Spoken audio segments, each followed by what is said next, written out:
Good evening, everybody. Good evening, everybody. Thank you so much for joining us. If we could start to take our seats, we want to respect your time. If we could start to take our seats, and we'll go ahead and get this program started. So, two-minute warning. Let's find our seats, and we'll get this party started so that we don't delay you guys, and we respect your time.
Ladies and gentlemen, we need to start this meeting as soon as possible. This is not a time to sit and talk or socialize. Take your seats. This meeting will begin in 5 minutes. Take your seats now. First responders, either hug the wall or sit down. But let's get this meeting started.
I'm not doing the questions. We just start talking.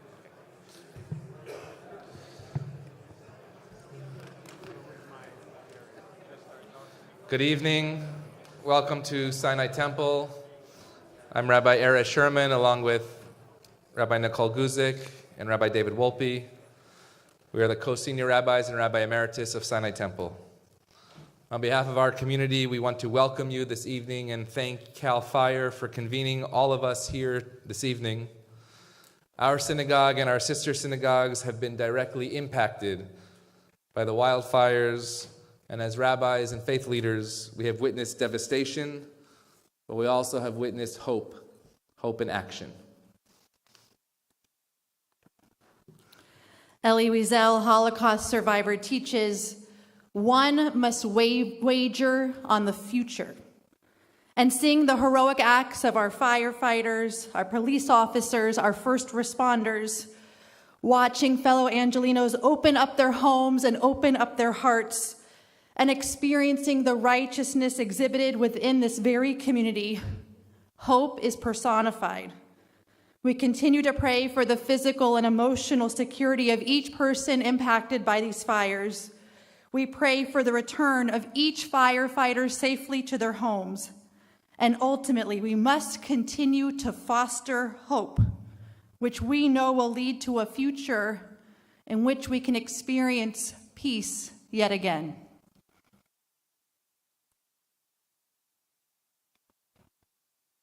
According to the sages, the founder of our tradition, Abraham, saw the world like a palace that was doleket. Doleket in Hebrew can mean full of light or full of flame. That sometimes the world seems unbelievably beautiful and wondrous and miraculous, and sometimes it seems empty and devastating and painful.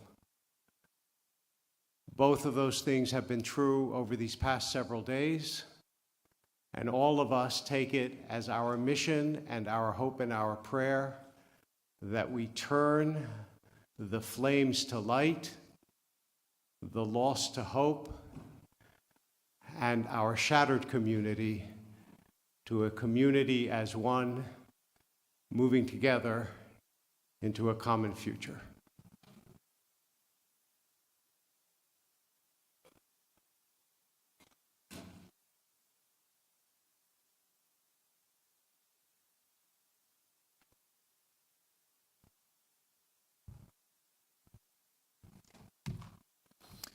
Good evening, and thank you so much for joining us on this Thursday, January 16th, for the community meeting and press event for the Palisades fire.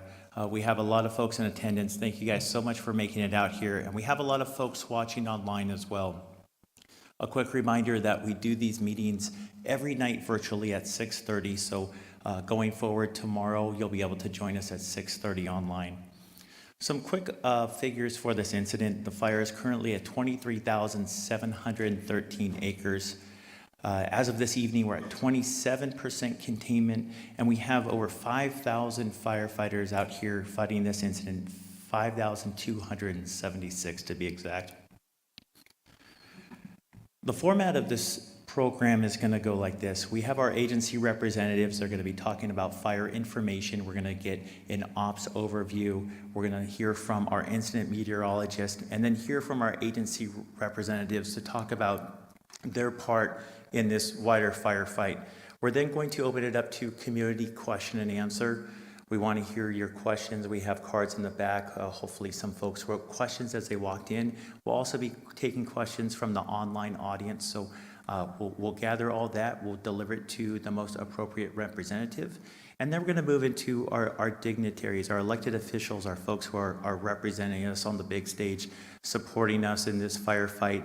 And then we're going to move into the media question and answer portion, where our media partners will have the ability to ask questions and get answers to some of the questions that they are hearing from the community. So a packed schedule. We're going to try to keep things moving. We want to value your time, and we want to hear from you, and we want to get those questions answered. I should mention that if you have a question that didn't get answered, we will be available afterwards. You can see we've brought a lot of people out here intentionally. We want to make sure that we're available for you, meeting out in the lobby and making sure that you've left with your questions answered. And if we don't have the answers to your questions, we're going to get them.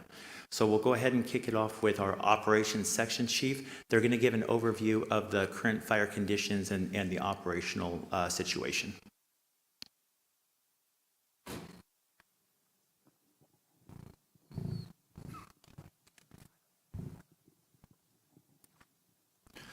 Good evening. My name is Christian Litz. I'm a battalion chief with LA County Fire, and I'm partnered with CAL Fire Team 2 as an operations section chief here on the Palisades Fire. Today, we used aircraft that used infrared technology that allows us to find isolated heat sources along the fire's perimeter and within the structures. That helps ground units pinpoint those locations and mitigate that and produce a farther secured line as we move deeper into the perimeter. So along the top half of the fire, along that fire's edge where it met the vegetation, resources are still working all along that line and securing it and improving it where they can, and utilizing that infrared technology to find those heat sources deeper and deeper into the perimeter to limit any possibility of any kind of escape along that line. Also, we have resources in the communities of Montanito, Fernwood, along the areas of Topanga Oaks, Sylvia Parks, along the top of Dirt Mulholland and into Mandeville Canyon. Those resources are getting within those structures, making sure that we don't have any fire damage within those structures. Still, again, looking for those isolated heat sources and mitigating those. Along the east side or the right side of the fire and along the coast, where the structures are more prominent, we still have resources, again, looking for those isolated heat sources, moving around the structures, concentrating into the structures that are still standing, and making sure there's no more additional damage or possibility of damage to those structures. Those communities that we're talking about from the right side of the map down along the PCH is Mandeville, Westridge, coming into the Pacific Palisades where it borders Santa Monica. And along the coastline, we have the Pacific Palisades, Temescal Canyon, Topanga Canyon, Big Rock, and the Malibu communities. Still maintaining a heavy presence in there and making sure that we take care of the public that we serve. Also along PCH and into the communities, we have the utility companies that are now working on the infrastructure and working on making the area safe again for when the time that the public can return home. We do have resources in the areas where we used heavy equipment along the ridge systems that they were able to cut and give us preparation for if there is any more fire growth. Now that things are being more and more secure, they are in there working on returning the land back to the specifications detailed out by forestry and resource advisors. Thank you. Next up, our incident meteorologist.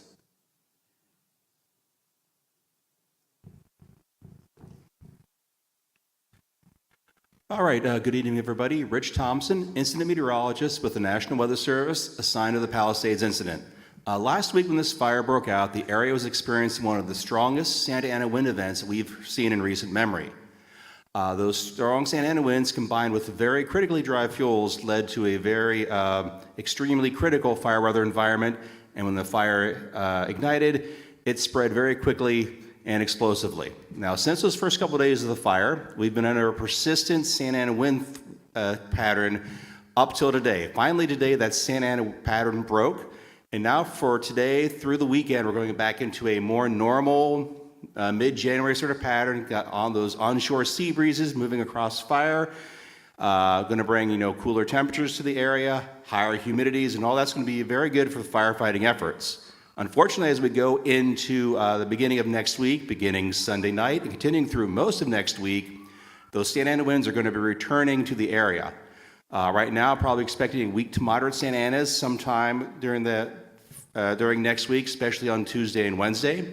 And with those Santa Ana winds, it's going to be very, very dry out there, so there's going to be probably a return of more critical fire weather conditions to the area. So we have a little respite for the next couple of days through the weekend, but then the Santa Anas do come back beginning of next week. We'll now move into our incident commanders and agency administrators. CAL FIRE.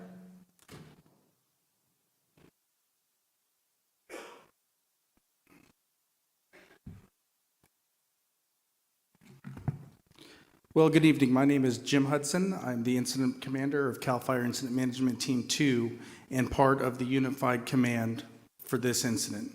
Unified Command is a term that I think you're going to hear a few times tonight, and I think it's important that everybody understands the concept of that. Obviously, this is a very complex incident that touches multiple jurisdictions. All of the priorities and objectives, the decisions that are made are done collaboratively. Our unified command structure for this incident includes the Los Angeles County Fire Department, Los Angeles County Sheriff's Department, Los Angeles City Fire Department, and LAPD. We are working collaboratively, and this is all hands on deck, and that has been part of some of the successes that we've had on this incident to date. When I say successes, I realize that this is a devastating incident, but we have made some gains. One of those gains that we've made is this fire has not grown in the last 72 hours. We've been able to keep it within its footprint. And most of the growth that we did see was prior to Saturday. That is a testament to the hard work of the firefighters that have been on the line, working around the clock, multiple shifts, and their dedication to all of you. So I think that's important that we recognize that. I'm not going to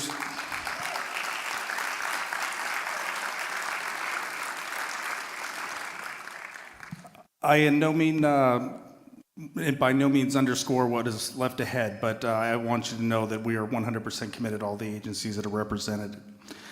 You heard the fire is 27% contained, and we get questions, what does contained mean? 27% contained of a 24,000 acre fire, almost 24,000 acre fire in 9.5 days is good progress. It might not sound like it, but it is.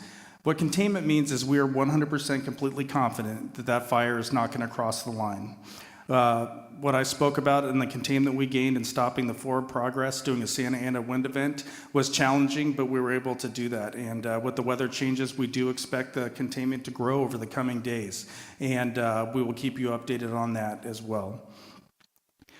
On top of the firefight that we've been undertaking now for almost 10 days, other functions are taking place on this incident. Our damage inspection teams continue to work as fast as possible to provide you information on what may have occurred in your community or your property. We'll be continuing to update that regularly.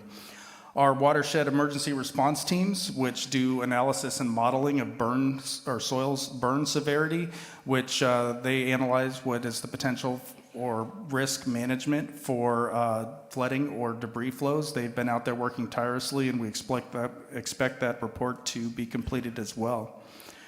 We're going to continue to reinforce the lines. We're going to continue to extinguish hot spots around structures. We're going to continue to make right-of-ways safe, and that is our priority right now. You heard that we're using infrared technology as well as boots on the ground. We're using everything at our disposal to get this thing completely cooled off, and we are committed to that. You heard we have 5,000 people still assigned to this incident, over 5,000. We have all the aircraft at our disposal available, including 40 firefighting helicopters that are assigned to this incident. I don't remember the last time I saw 40 firefighting helicopters on an incident, so you have the full breadth of our air assets that are available to us. You have firefighters from across the state of California. You have firefighters from across the western United States. And you have firefighters and incident management team personnel from British Columbia, Mexico, and firefighters from Israel who arrived today.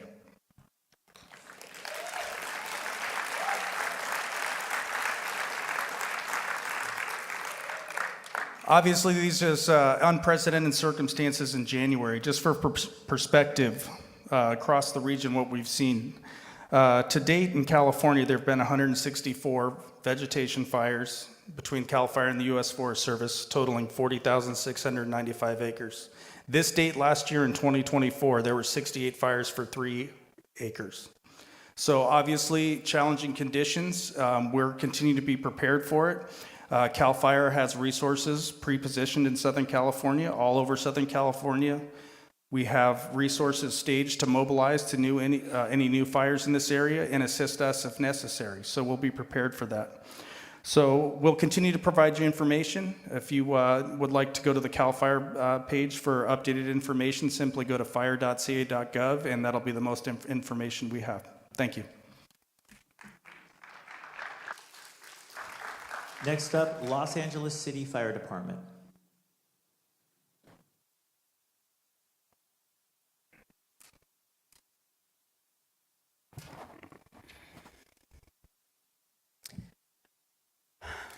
Good evening, everyone. My name is Kristen Crowley, and I stand before you as a humble public servant.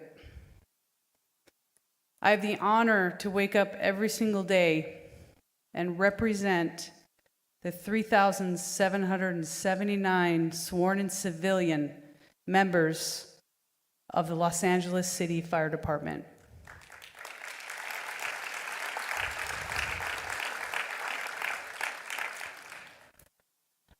It is an absolute honor to be standing here representing our people. I just want to take a brief moment with a couple statements, and I'll pass it off to our Assistant Chief Everett here, but I felt it was really important that I spend a little time sharing just a few stories with you. And when I talk about our LAFD firefighters, they're your LAFD firefighters. They work in your communities. They love you as our community members, and they wouldn't want to be anywhere else in the world.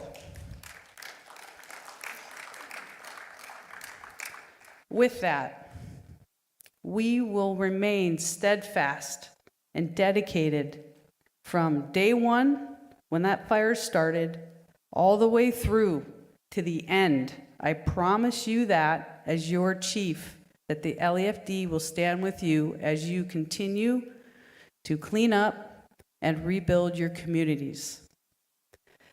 I want to share with you, I had the opportunity to spend time with our firefighters that were first on scene. Fire Station 23 and 69 that serve the Palisades.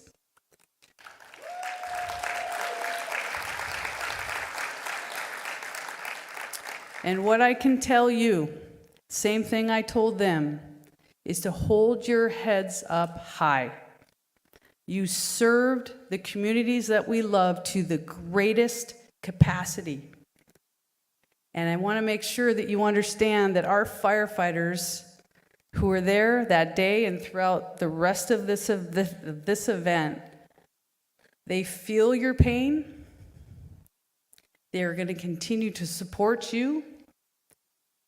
And these are your LAFD firefighters, and that will never, ever change.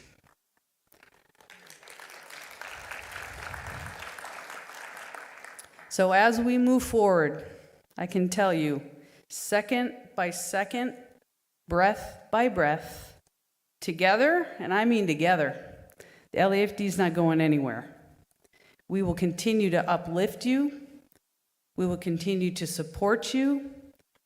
We're not going to give up on you, and we stand by our Palisades community. We love you, and thank you.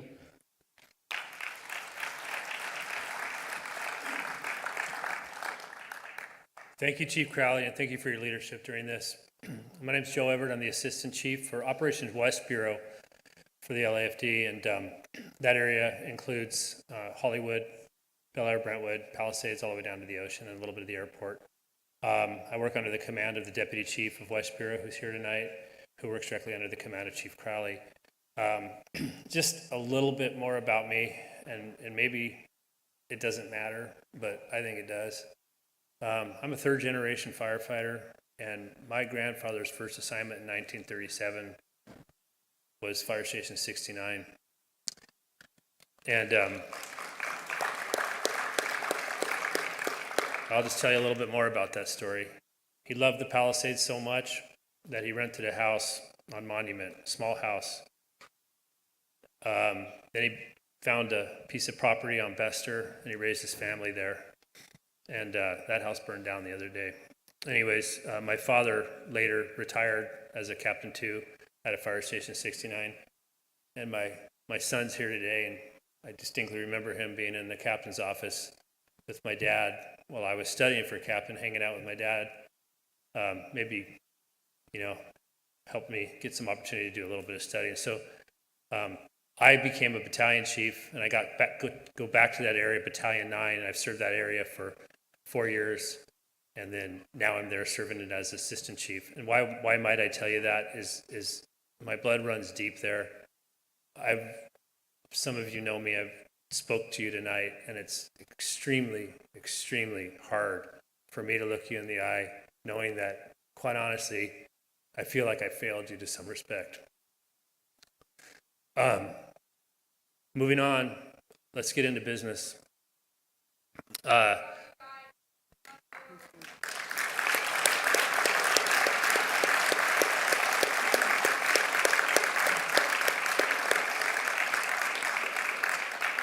And I do appreciate your support. It really, really means a lot. I think we need each other. I just wanted to kind of placate on what some other people said. I know that we got Unified Command explained to you, but I just really want to dive deep into that. And I believe that Chief Crowley explained it well. We are in Unified Command. The Los Angeles City Fire Department is in command with my partners and my friends, the Los Angeles County Fire Department. And we're also in Unified Command with CAL FIRE, who we spoke to. And we brought them in because it's such a monumental event that we need help managing this. And that's kind of how it works. That being said, you will see a large, strong presence of LAFD fire engines and firefighters, the men and women of the LAFD, up in and around the Palisades area. So you're going to continue to see that. You're going to continue to see me. I'm not going anywhere other than continuing to run this incident.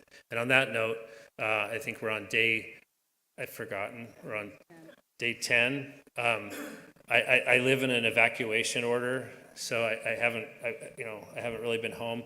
And I believe tonight I'm going to get to see my wife for the first time, so I'm looking forward to that. Anyways, I just want to express to you, my heartfelt feelings, they run deep, but I also wanted to express to you is that we are dedicated, and I personally am going to be there till the end. Thank you.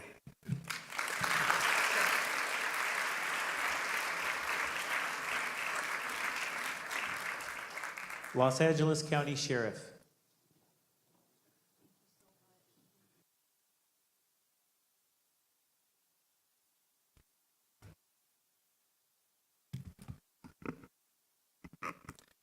Good evening. My name is Andrew Cruz, and I am a captain with the Los Angeles County Sheriff's Department, currently serving as the incident commander on the nighttime operations on the incident management team. I want to begin by expressing my deepest sympathies to those who have been impacted by the Palisades fire. Our thoughts and prayers are with those who have been displaced or who have suffered losses during this devastating fire. Please know that the Sheriff's Department is working around the clock to address the situation and provide the support you need during this challenging time. At present, we have over 125 Sheriff's Department personnel dedicated to the response efforts for the Palisades fire. In addition, we are receiving valuable assistance from the California National Guard, the California Highway Patrol, and search and rescue teams throughout the state. Together, we are conducting a range of critical missions, including looter suppression, road closures, humanitarian relief, and roving security patrols. I am pleased to report that no new evacuations have been carried out following yesterday's red flag warning. I will say the curfew for all mandatory evacuation zones remain in effect from 6 p.m. to 6 a.m. This curfew is designed to ensure public safety, protect property, and to prevent looting. We ask everyone to comply with the curfew and refrain from entering the affected areas unless authorized. Unauthorized individuals will be subject to arrest. As of today, we've made 11 arrests related to the Palisades fire. Charges include looting, unauthorized entry into a disaster zone, weapons and narcotic offenses, and impersonating a firefighter. In collaboration with our partners from the Los Angeles County Fire Department's Urban Search and Rescue Team and other agencies, we are conducting ongoing search and rescue operations in the impacted areas. Our priority is to ensure the safety of these areas, locate missing persons, and clear hazards before allowing re-entry. It is with great sadness that I must report, as of this afternoon, we have confirmed 6 deaths within the Sheriff's Department's jurisdiction due to the Palisades fire. We understand the community's desire to return to their property. However, please know that your safety remains our top priority. Many areas are still actively being worked on by firefighting personnel, and search operations are ongoing. Additionally, significant road damage, debris, and hazardous conditions in some areas further complicate a safe reentry. Rest assured, we are in constant communication with our unified partners to assess when repopulation will be feasible for everyone to be able to return to their neighborhood. If you live in an area that has been given permission to return, please have proof of residence with you to avoid any further delay in your return. We sincerely appreciate the public's patience and cooperation during this difficult situation. For further information regarding evacuation orders or road closures, please visit lacounty.gov/emergency. Thank you.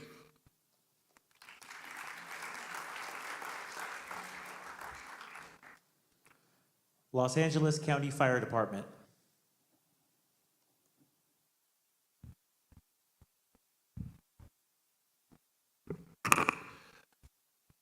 So good evening.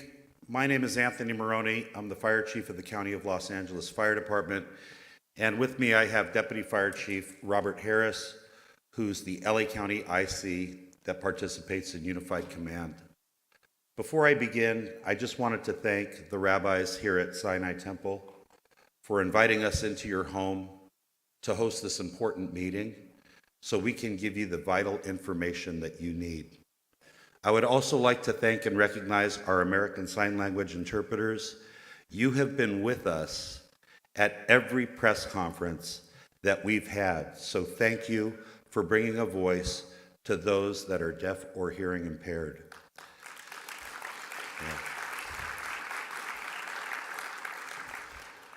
I'd like to apologize because I didn't write any formal remarks, so I thought that I would speak from the heart. And I just wanted to thank Chief Crowley and her team. You are a trusted partner of the LA County Fire Department. You and all of your members, we value you. So thank you.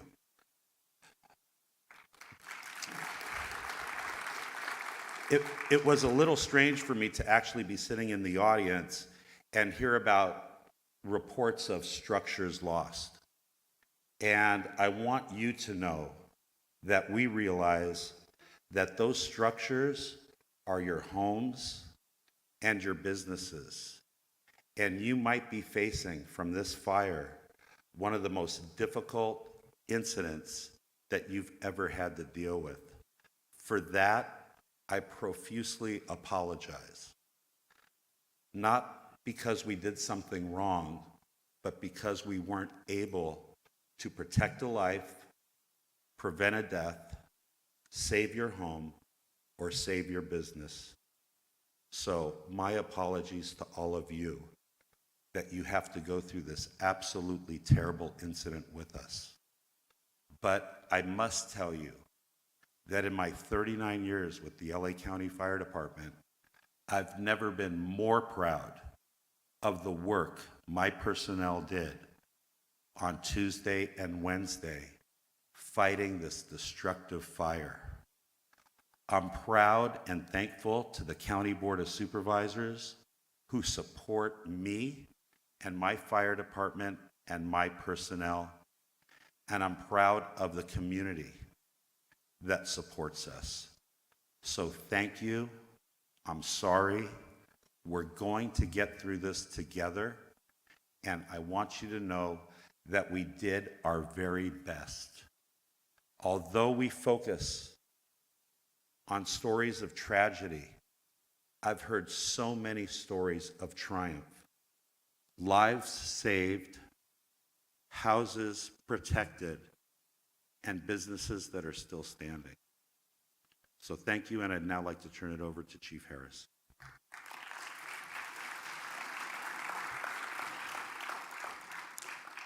Thank you. As stated, I'm the Central Region Deputy Fire Chief, and our area butts up right next to the Palisades. And I can tell you, I responded to this fire when it first started, and we went very quickly into unified command with Los Angeles City Fire Department. And I can tell you early on that we threw every resource that we could at this fire. I've been on this fire department for 33 years, and I was actually there in 1993 when we had the last significant fire in Malibu. And I can tell you, I've never seen fire behavior like that. Just to watch just the sheer destruction happen all around you was difficult. To date, our fire department, we still have 350 members that are still committed to ensuring that the fire doesn't escape the line, and that we do everything possible to do a thorough search in the area and to render the area safe enough for you to return to your home. But we too have suffered losses as well, and some of those members are still out there working even though they lost home, and some are even missing people from their families. So we struggle through this with you side by side as what's been stated. I'd like to just give you some updated statistics. As of today, 50% of our damage inspections have been completed. For the community members that would like to see that information, you can go to recovery.lacounty.gov to view maps showing the damage sections that have been completed. Additionally, as our meteorologist has stated, next week we are looking, unfortunately, at some more winds coming into the area. So again, I would just like to encourage you to just stay ready. As we've been saying repeatedly at these press conferences, that we would just want to encourage everyone to, again, visit fire.lacounty.gov.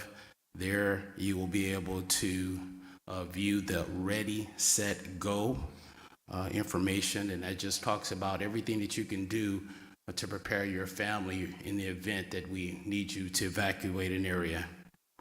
Lastly, I'll just say this. I know that, this has been a long period of time, and we are working diligently with all of our federal, state, and local agencies, as well as the utilities, to render the area safe, or as safe as possible to get you back. So just please be patient with us. We want to get you in that area as quick as we can. Thank you.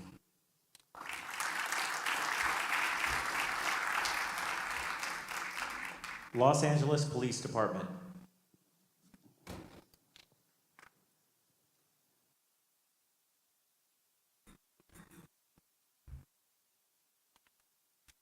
Thank you.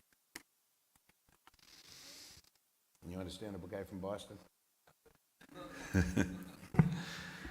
Well, thank you, particularly to the leadership of Sinai Temple for having us here again. As Chief Maroney mentioned, we're very grateful for your partnership. And thank you to all of you as I look out for coming and joining us tonight.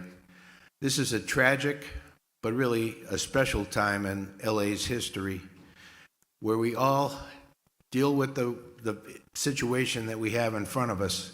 We come together as one, and we put the very best effort we can on behalf of so many others. As was mentioned, we're 10 days in at this time, and what we've seen is an incredible effort by so many partners. And when I think about it, and I'm sitting here thinking about all of the people involved in this, the fire, clearly, police, public works, meteorologists, geologists, hydrologists, psychologists, clergy, animal services, and our partners from the National Guard, all coming together using the latest in technology of all kinds that we couldn't have dreamed of probably 10 years ago to be able to do what we can to save lives and property. The air assets, I think we've all come to realize just how important they are from so many different perspectives. But when that wind kicked up and we didn't have access to the air assets, it was a different ballgame. And so we're very thankful for the pilots of those aircraft that do a job that I can't even imagine what their situation looks like up there in the sky. The mutual aid, as you heard, from around the world, people reaching out, watching on TV 24/7 what all of you are dealing with, and they decided they want to be able to help make things a little better for all of us. The level of teamwork, expertise, dedication, and commitment, I think, is unparalleled in any operation I've seen before. And I'm so proud of all of our first responders and all of those who supported them on so many different levels. Thank you to so many who got us to this point where we're at today, and that includes the media who daily got our word out there on trying to be able to help put people in a better state of mind, to give them some assurance and to give them an understanding of what the game plan was for the day ahead. And so to our public, who have been our eyes and ears, who have been responsible for several arson arrests in particular, for others who were trying to continue the fires going, and we were able, because of their help, to take these people into custody. As Chief Harris mentioned, the impact on the organization, on individuals within the organization, is a heavy one. 19 of our people lost everything they have. 11 more have property damage so bad they can't inhabit it, and many of them with young children. And I spoke with every one of them this week, and my takeaway from that was I could not believe how positive, how resilient they were, how dedicated they were to coming back to work and helping in this effort as quickly as they could. And that takes a special type of person, but also a very, very supportive family to understand that mindset. And yet they did. And all of you demonstrate that same attitude of selflessness, of wanting to give so that others may benefit from your efforts. And for that, I thank you all. To get into more detail on LAPD's role, I'd like to introduce my partner here, the Los Angeles Police Department Incident Commander for the Palisades Fire, Commander Randy Goddard. Thank you.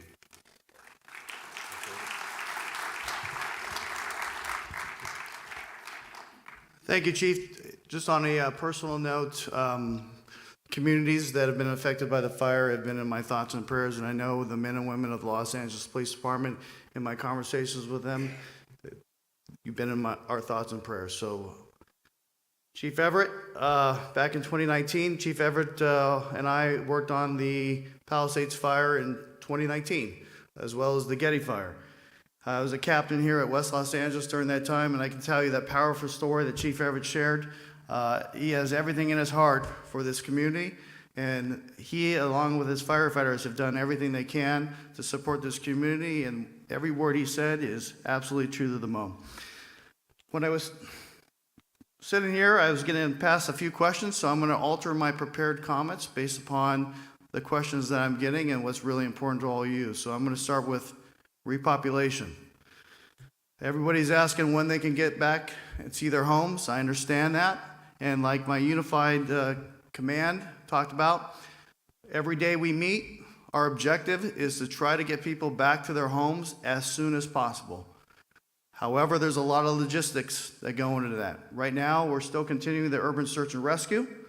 We're still continuing an investigation to determine the cause of the fire.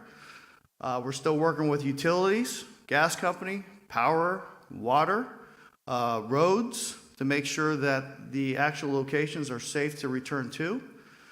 There's a lot of logistics going on. EPA, a lot of folks are working tirelessly every day to try to get people back in as soon as possible.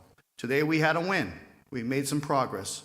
We were able to get people back into some of that real estate, back in their homes. We're doing that for residents only right now. Another question that was asked is, well, what happens when people get back in? Is the LAPD going to stay there? And the answer is yes. LAPD is not going anywhere. We're there 24/7. We're going to continue to be in those neighborhoods 24/7 to make sure there's no criminal behavior. We have a zero tolerance policy. People come in, they're not supposed to be there, they're going to get arrested. We heard the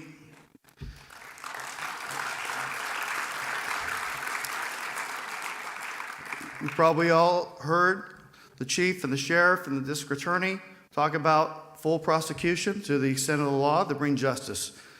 We will continue that We actually made arrests this afternoon. Somebody was in where they were not supposed to be. They could not justify for being there, and they were arrested and they were booked at Van Nuys Jail. That zero tolerance will continue until everybody's back in their homes and safe and we can move forward. So that's the repopulation. I know it's tough to say be patient, because if I were in your shoes, I understand there's nothing more that you want to do to get back to your homes and see what's there.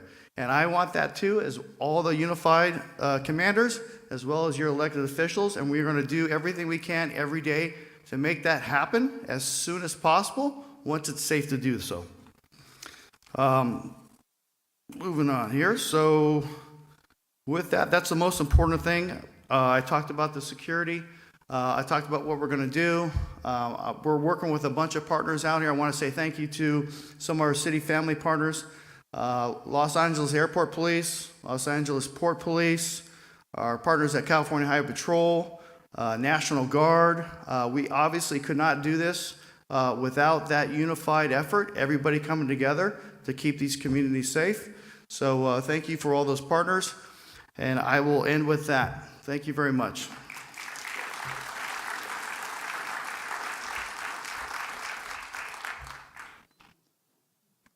California National Guard.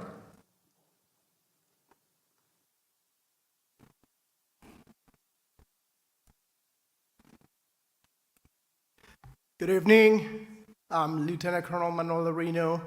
I'm the Incident Commander for Task Force 143, supporting the LAPD, Santa Monica PD, the Sheriff's Department, and of course, the Fire Department. At this time, we have over 600 personnel supporting our partners, and we are manning over 43 checkpoints. One message that I do want to share with you is these soldiers supporting this community are your soldiers. They are your teachers, your nurses, your neighbors, many of whom have personally suffered some sort of losses, and they still showed here to help the community. We are here for the duration. We are here until our partners tell us to be here. We have pre-positioned assets to continue mission until we're called to mission complete. We are here to serve the community. We are empathetic, and we are part of you. Thank you.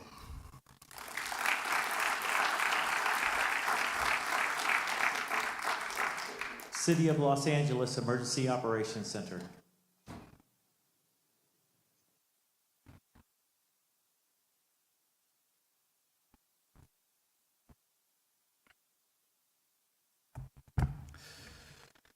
Good evening. I'm Brandon Silverman, a captain with the Los Angeles City Fire Department, and I'm here tonight on behalf of our City of Los Angeles Emergency Operations Center, or EOC. The EOC is located downtown in Los Angeles, and they are operated by the Los Angeles City Emergency Management Department, or EMD. On a personal note, I was initially deployed to this incident to the command post when it first broke out, and I was a liaison officer with a role of communicating between the incident commanders and our various supporting agencies, various supporting departments, like the DWP, gas company, Caltrans, Public Works. And I know that everyone that was on scene of that incident, agencies that you wouldn't think of as first responders necessarily, were all first responders in this scenario. Those agencies were going into areas and doing everything they could, putting their lives at risk in order to do anything to support our operations. So I think it's important that you all know that. At the EOC, where I was assigned after the first 36 hours or so, I took on a information role as a public information officer, and I was assigned to the Joint Information Center.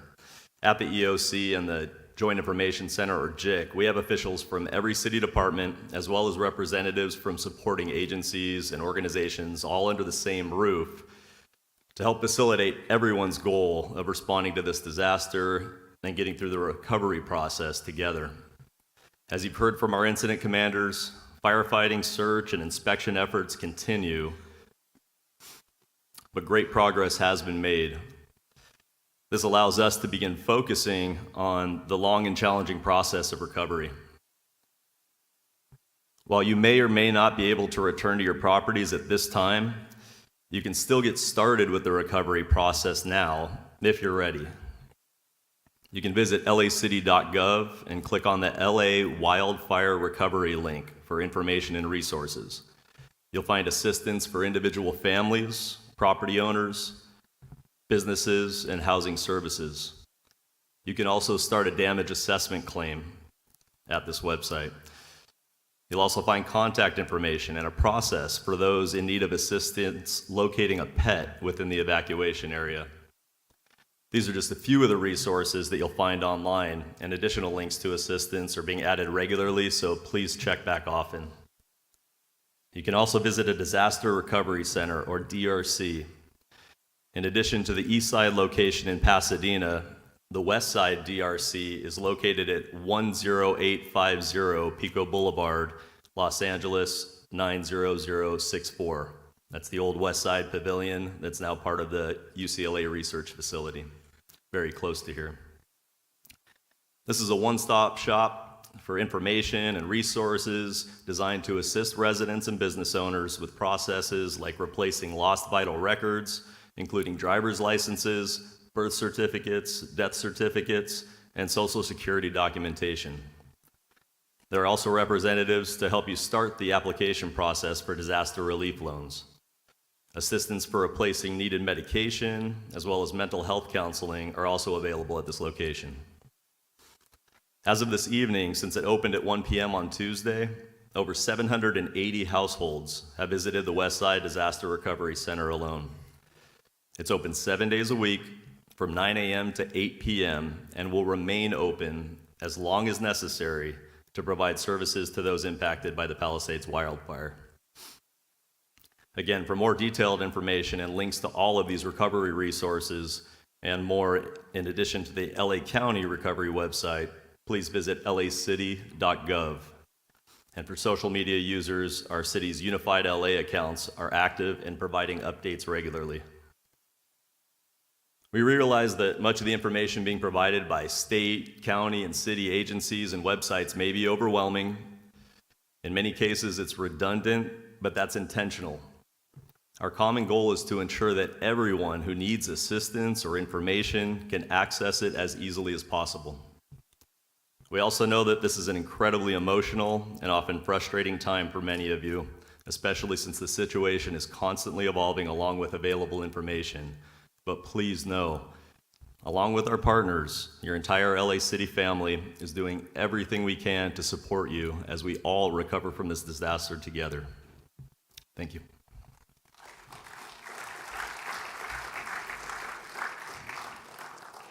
Next up, FEMA.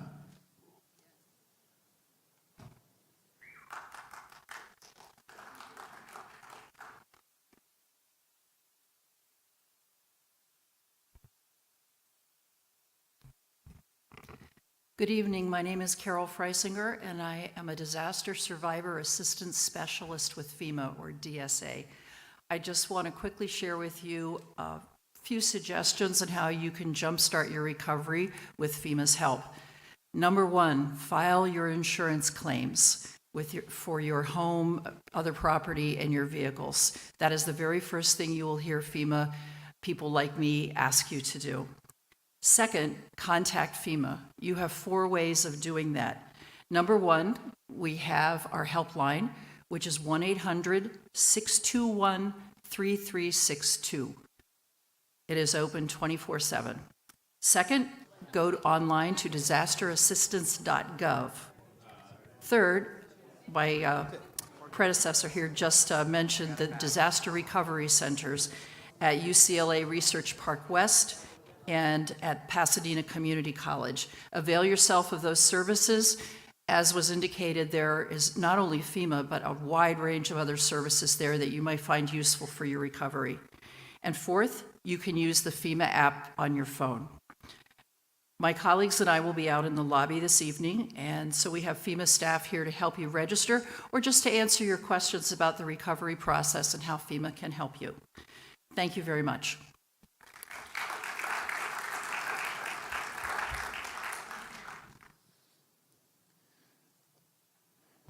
Now we will move into our question and answer session. So our agency representatives have some questions that you submitted here and that were submitted online.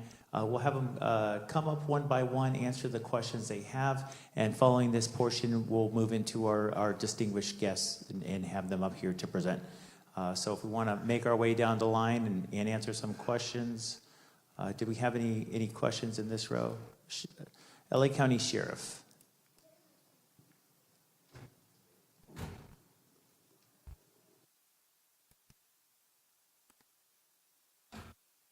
There was a question posed, will the Palisade Highlands and other areas that were less affected be open sooner? If so, when? And it kind of goes hand in hand with another question, can medical office go back to their office to pick up essential items? Like Commander Goodard had said, the goal here is to make the area safe. There are hazardous materials, the roadways are maybe blocked or damaged, and so our goal here is to make the area safe. Like Commander Goodard said, the Unified Command are meeting hourly to assess the situation, and no doubt that we want to get you back into the area. So as soon as it is rendered safe, we will make arrangements to repopulate that area, and so that folks can go back to their properties. Thank you.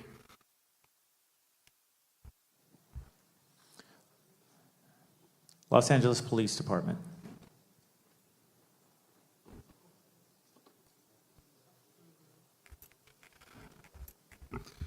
Again, Commander Randy Goddard, LAPD. No problem. All right, so a lot of things on obviously the repopulation. The question is, when can residents return? When, how can we get contractors into our house to make repairs so we can make our houses livable again? So no contractors, nothing will be able to enter into the area until that area is fully opened.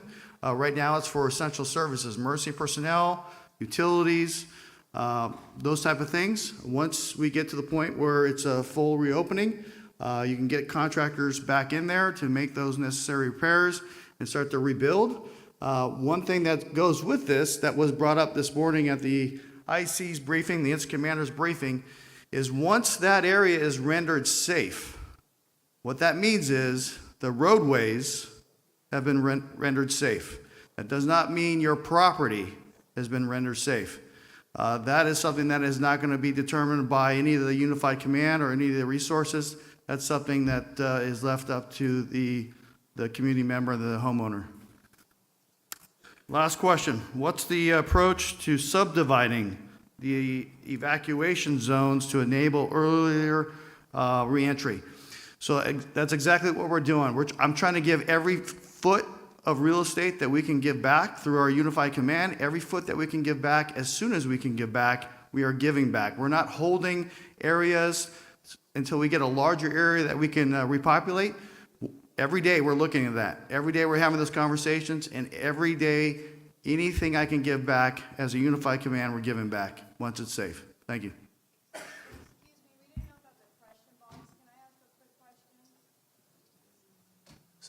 So I think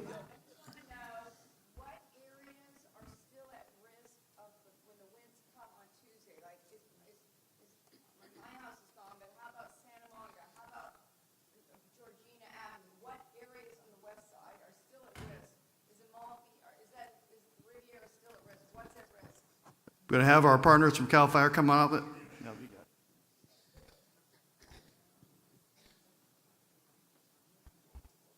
Great question.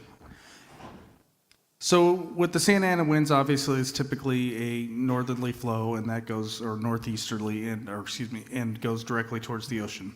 So we haven't seen any fire growth in that area. We did make it through the last Santa Ana wind event. We have been reinforcing those lines. We will have crews where necessary based on the wind. We're strengthening those control lines in the area. And I mentioned it, I believe, the other night too, as well as one of these community meetings as well. We're building contingency line. We don't just have one plan ever. There's primary The next plan after that's alternate, then we go to contingency, and we even have an emergency plan. So when it comes to community protection, there's 4 lines in the sand that we're going to draw before it can get there, and then that's how we do business on a regular basis. That's how we fight fire. That's our long-term strategic planning. So, but we are very well the weather. Crews will be in the right area, and the line will be in the right area.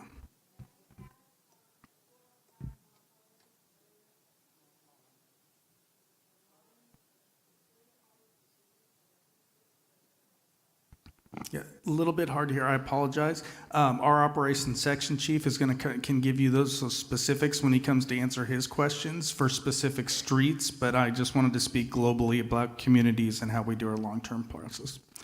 I have one question. I'll just answer it while I'm here. How do we stop this from happening again? Well, I think this will be studied, and I think there's going to be a lot of data, I would assume, that comes out on some historic winds that we saw. We heard our meteorologist talk about that. You know, for any of us, including myself, that live in fire-prone areas, all we can do is be stewards of our property and be prepared. And that sounds simple, but when we see winds like that and there's ignition, we prepare our properties. It protects the property next door. You know, we look at, we can join Firewise communities. We can look into that, and it takes all of us. But it all starts with our property and being good stewards of our land to protect the property next door, not only our home. We have research, or we have references that you can go to, readyforwildfire.org, and you need to be prepared because life comes first. And I know property, we heard Chief Harris talk about the Ready, Set, Go program. I know the Los Angeles Fire Department has their Ready, Set program that you can find on their websites. But that's a very vague answer, but it starts with us, and I think more data will come out with the winds we saw. If you get a chance afterwards, talk to any of the firefighters that are here tonight about the conditions that we saw. Might be these conditions they probably or may not see again in their career. So obviously a very strong wind in a historic event, but that's the best advice I can give you at this point. Okay, as we continue with the questions, we're going to work off the questions on the card. It is a really hard. Yes, sir. Yeah, just. Yeah, I'll keep my answer short. I just wanted to speak to the LA County Fire Department on that question, how do we prevent this from happening again? And that's going to be very, very difficult because we've had a lot of discussion and there's been a lot of review about the number of fire engines, the number of firefighters, how long did it take to get on scene? Did you have water or didn't you have water? What we experienced here was a community conflagration. Much like Lahaina, the Marshall Fire in Colorado when there was snow on the ground and fire moved from house to house, or Paradise in Northern California.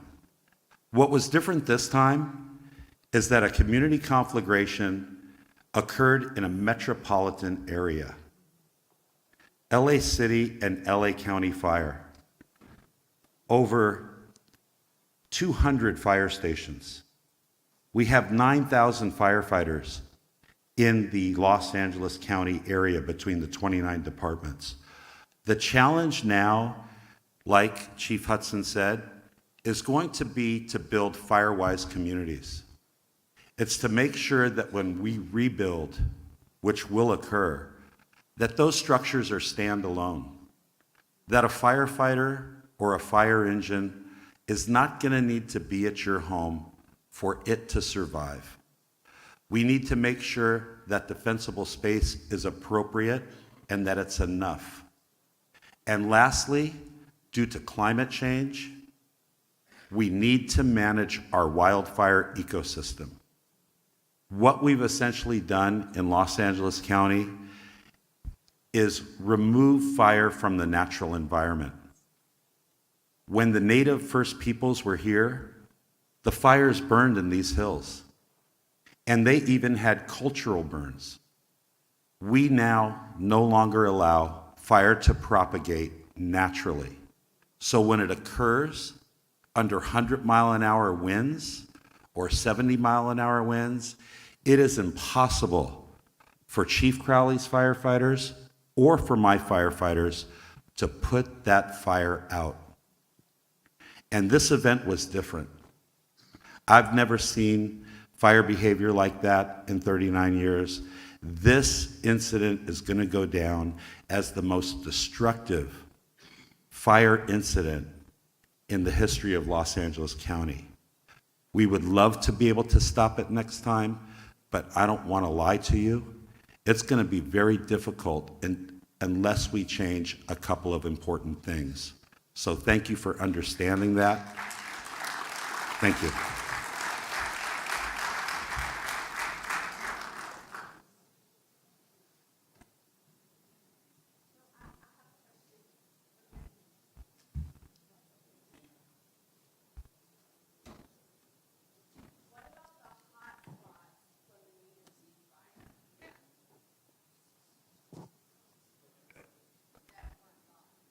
From which fire, Mel?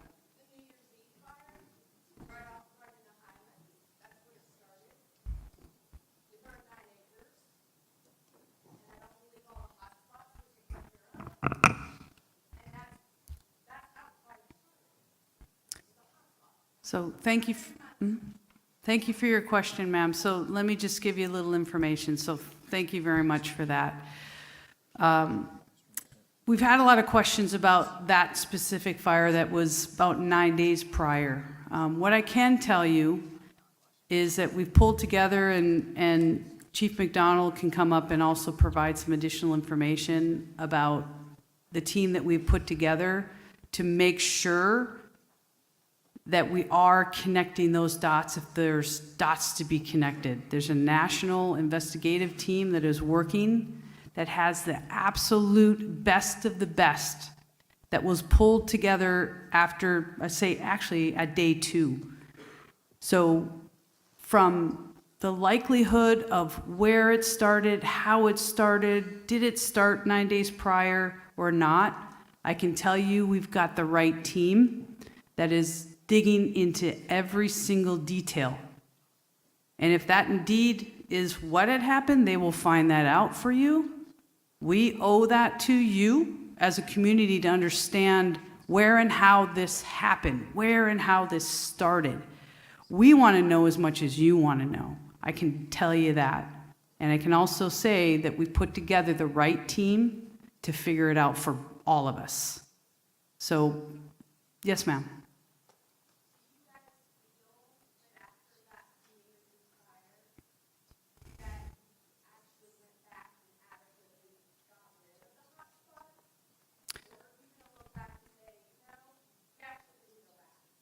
Right.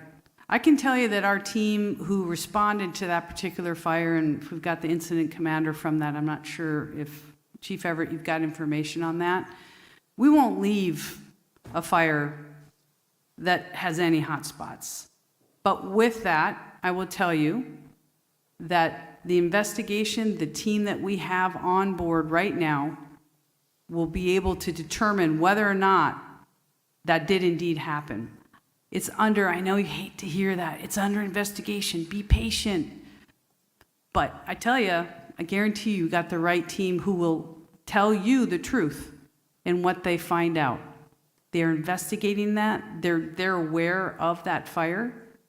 Everything is there for them. There's full disclosure. I can look you in the eye and tell you that, full disclosure. If that indeed is what they find out, we will tell you that. And right now, we got the right team looking at it. I promise you that. Go ahead.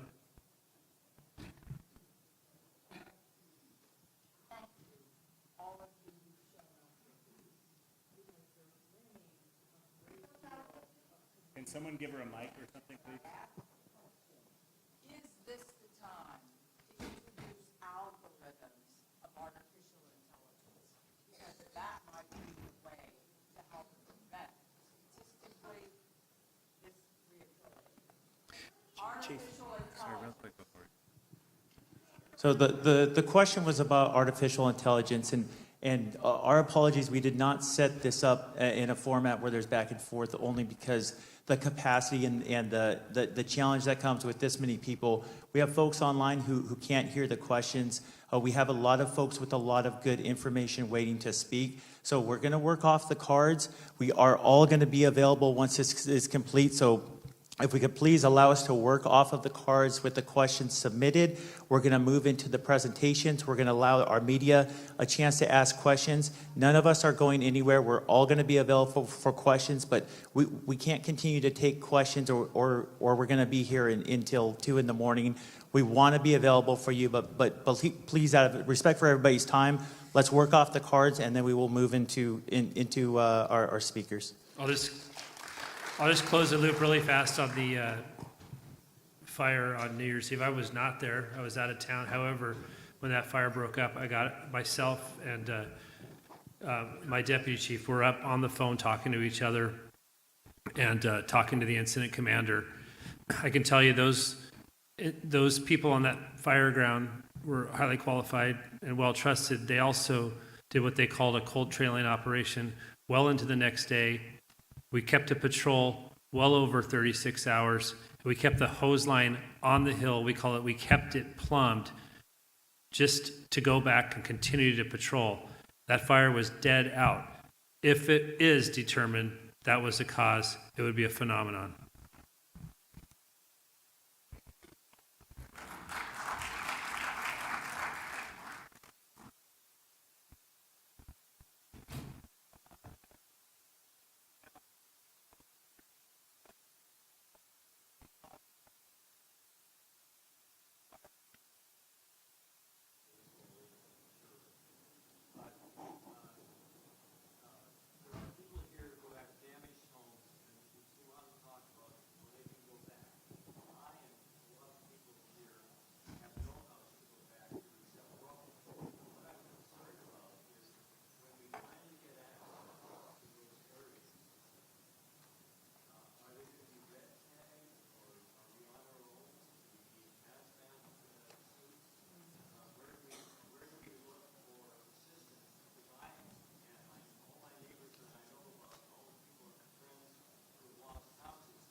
Okay, so our County Office of Emergency Services is going to answer your...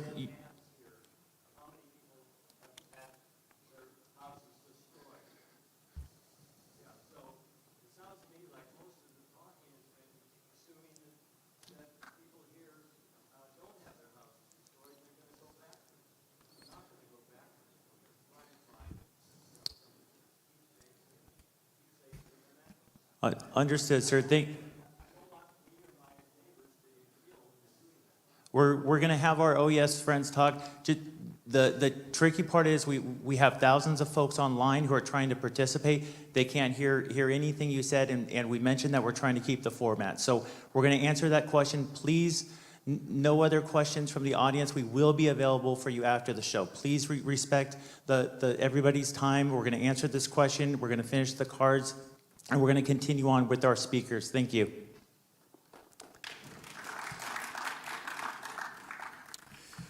So I do appreciate that question, and it's interesting because a lot of people are very frustrated that they can't get back to their properties, even if they know their property, their home doesn't exist on that lot anymore. But you are expressing exactly the concerns that we are concerned about, and that's why there is such a delay in allowing people back into those areas. You can imagine all the different types of hazards involved, and you listed some of them right there. But that's why we have hazardous materials specialists out in the area to go through each property and deem it safe. And just for instance, think about all of the lithium batteries that may be on these properties. from small electronics to all of the electric vehicles and power walls that people have in their homes. You've probably seen some incidents over the last few years as these have become more popular, and it's pretty unpredictable of when a battery will experience overheating and then eventually cause a blast of flame coming out of it, a jet of flame that's very dangerous.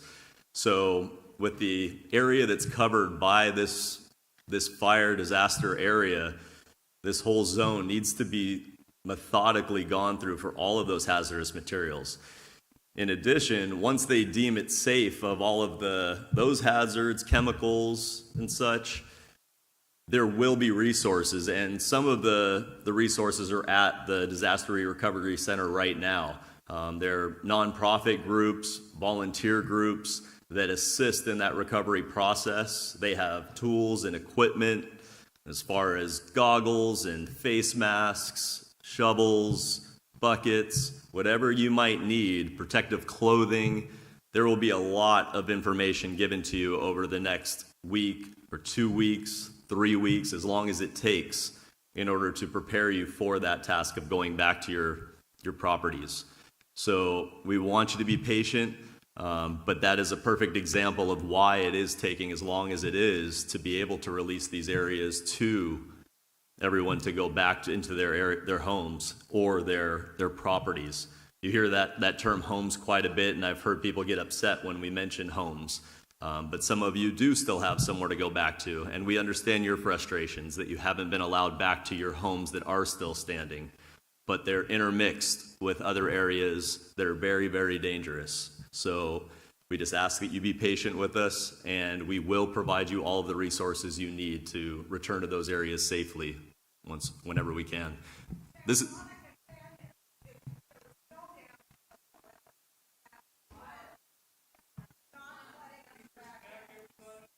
We're going to be answering questions individually. We're going to stick around here. We'll be back there. I'd be happy to discuss individuals.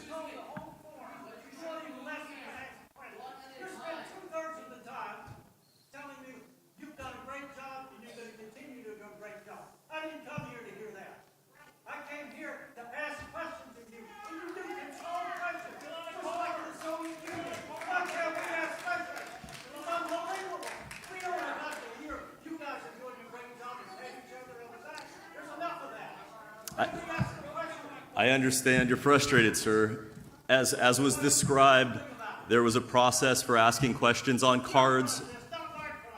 Correct. We're going to be here to answer your questions right after we conclude this formal presentation. I just wanted to make sure you also have another resource to talk to after this presentation ends. This is Jennifer Lazo. She is from our Department of Emergency Management Department of the City of Los Angeles. She's even more of an expert in this recovery process than I am. She will be able to answer even more specific questions like you're talking about, sir. So please find her when we conclude this presentation.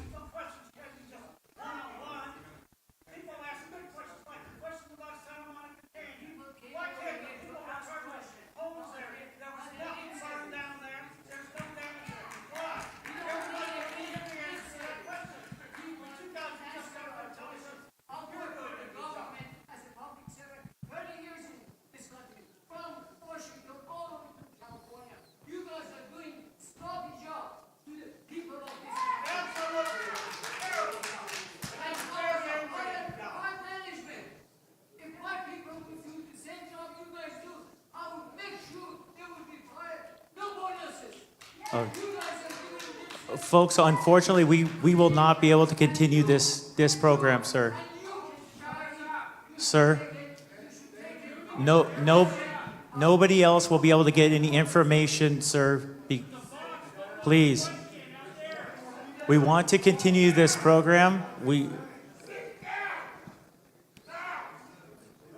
would like to continue this program. We are here for you. We understand there is frustration. Please.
get that commitment in some kind of way that's going to be invested all the time, not just here and in the hallways, but out in the We are absolutely open to feedback. So yes, thank you. Okay, so we're going to move into our operations section. He's received some cards, so we're going to have him answer those.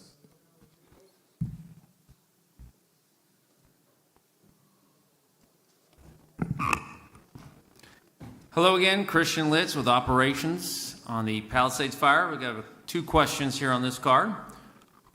What is being done to put out spots at night to prevent embers burning and flare-ups? So since the beginning of this incident, resources have been on this fire 24 hours a day. So they're working 24-hour shifts. So we have resources during the day and during the night.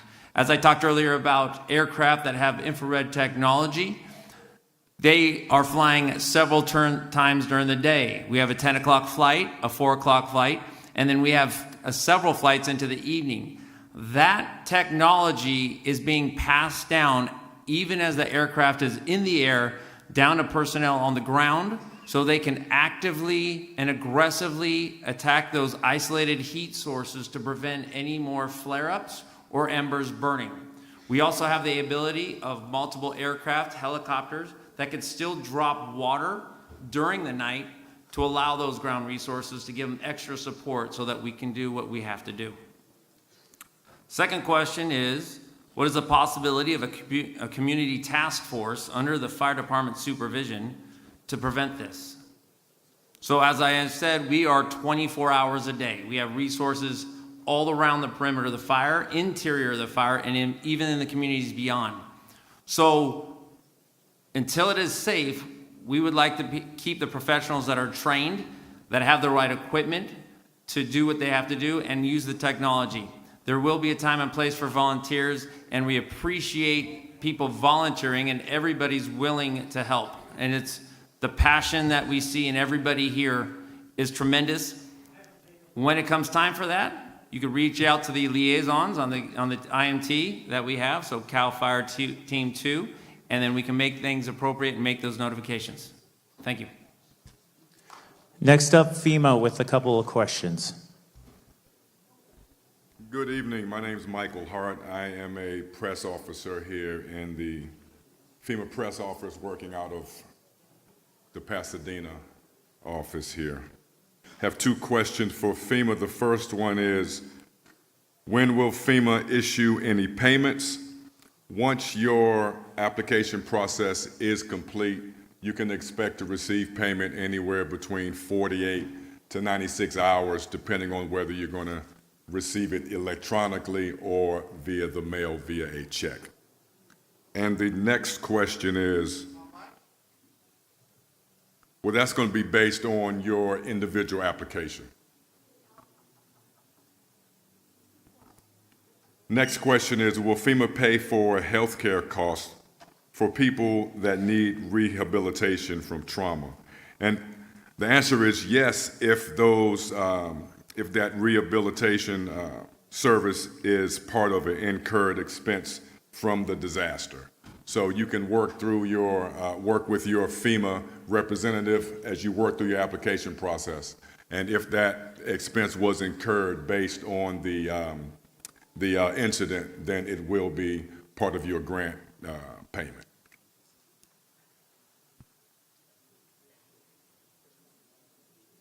And the last question for FEMA is FEMA going to pay for all debris cleanup for private residences?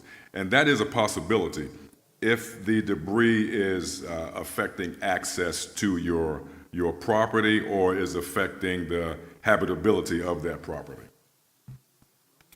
Thank you. Next up, United States Representative Brad Sherman.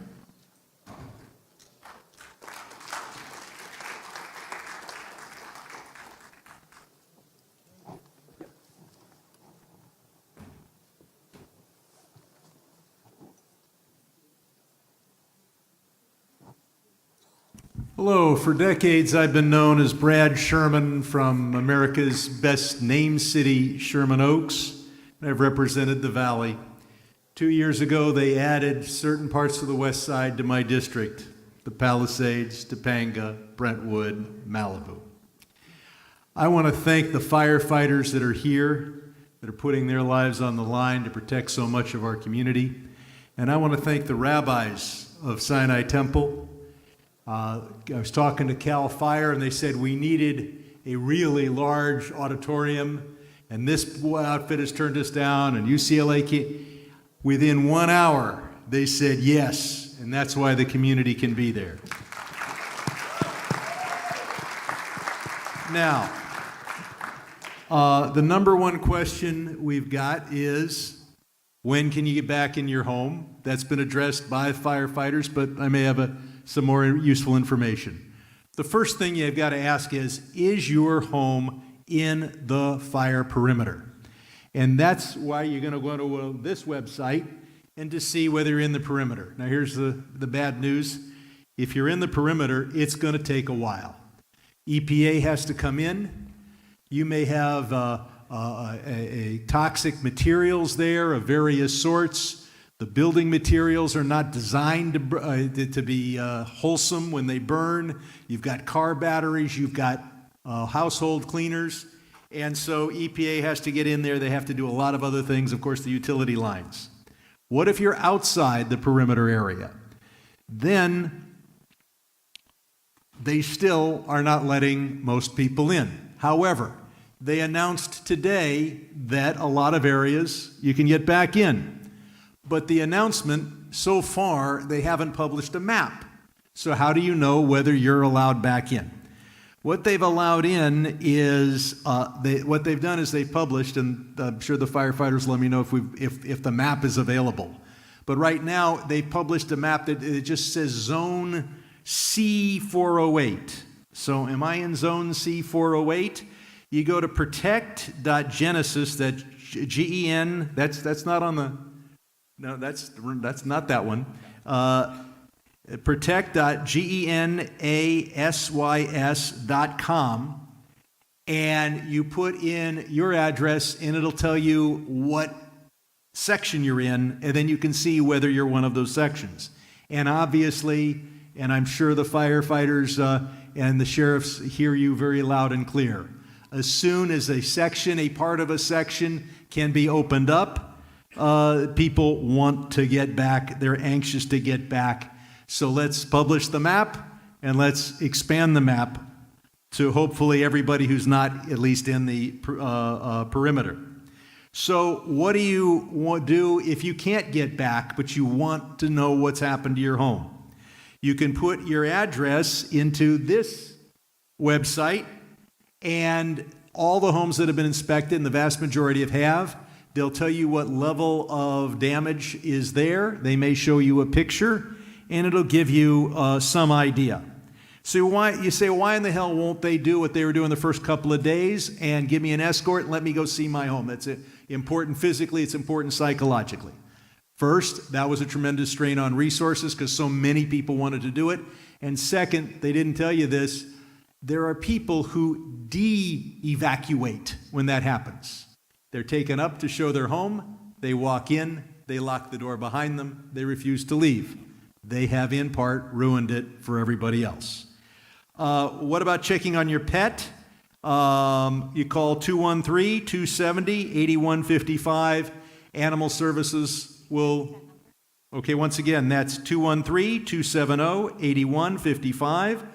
Animal Services will arrange to get your key and go check on your animals. Now, you're worried about the security of your home. I've toured Palisades, and there's a lot of security. In particular, you're going to be concerned about your bank if you have a safe deposit box there. First, these safe deposit boxes are not, or these vaults are not absolutely fireproof, but they're mostly fireproof. And we've talked to the California Bankers Association about that. But second, you say, well, even if it survived the fire, what about the looters? I've been told that there are National Guards people there at each bank, or very close to each bank. So don't try to steal the safe deposit boxes.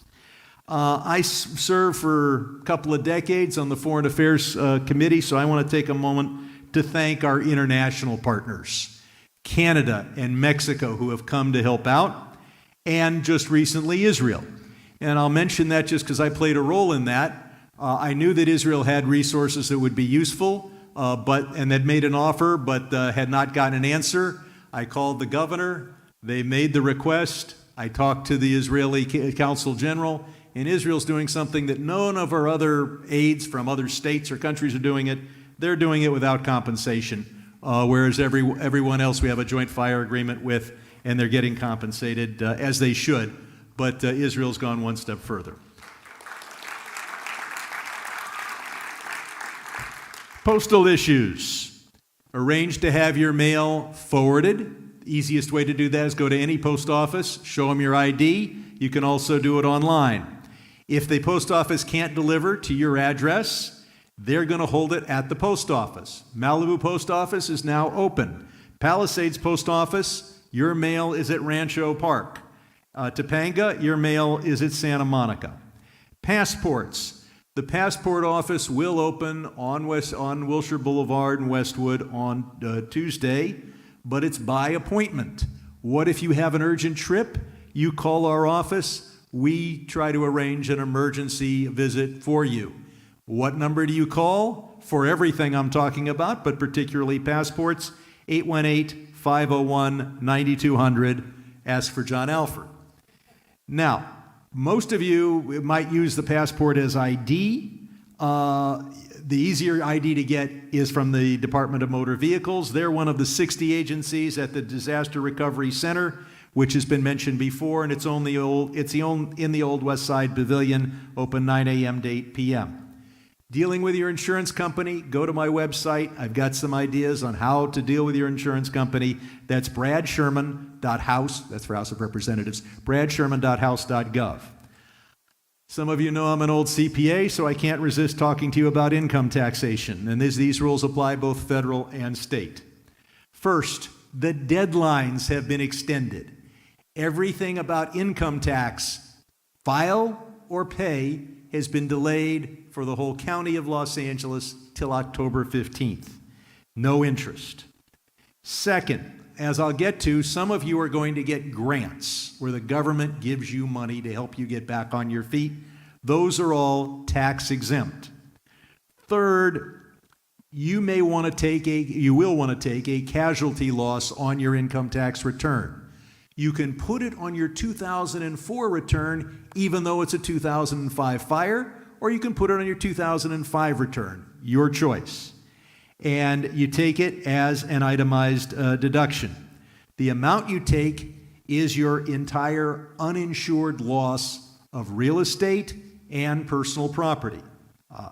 But you cannot deduct more than your basis. What's your basis? It's what you paid to build your house, to buy your house, to improve your house, or to pay for all the stuff that was in your house that burned down. Now, you're going to deal with insurance. Some of you are going to get major insurance settlements. Those are all tax exempt, except to the extent they exceed your basis. So if you bought your home for $100,000 half a century or more ago, and you're going to get an insurance check for $1 million, you're going to have what's a capital gain.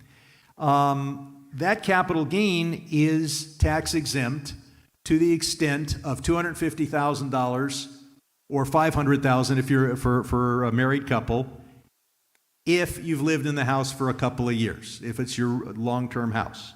So that's okay. They've covered income taxation. Now let's go to the next chart.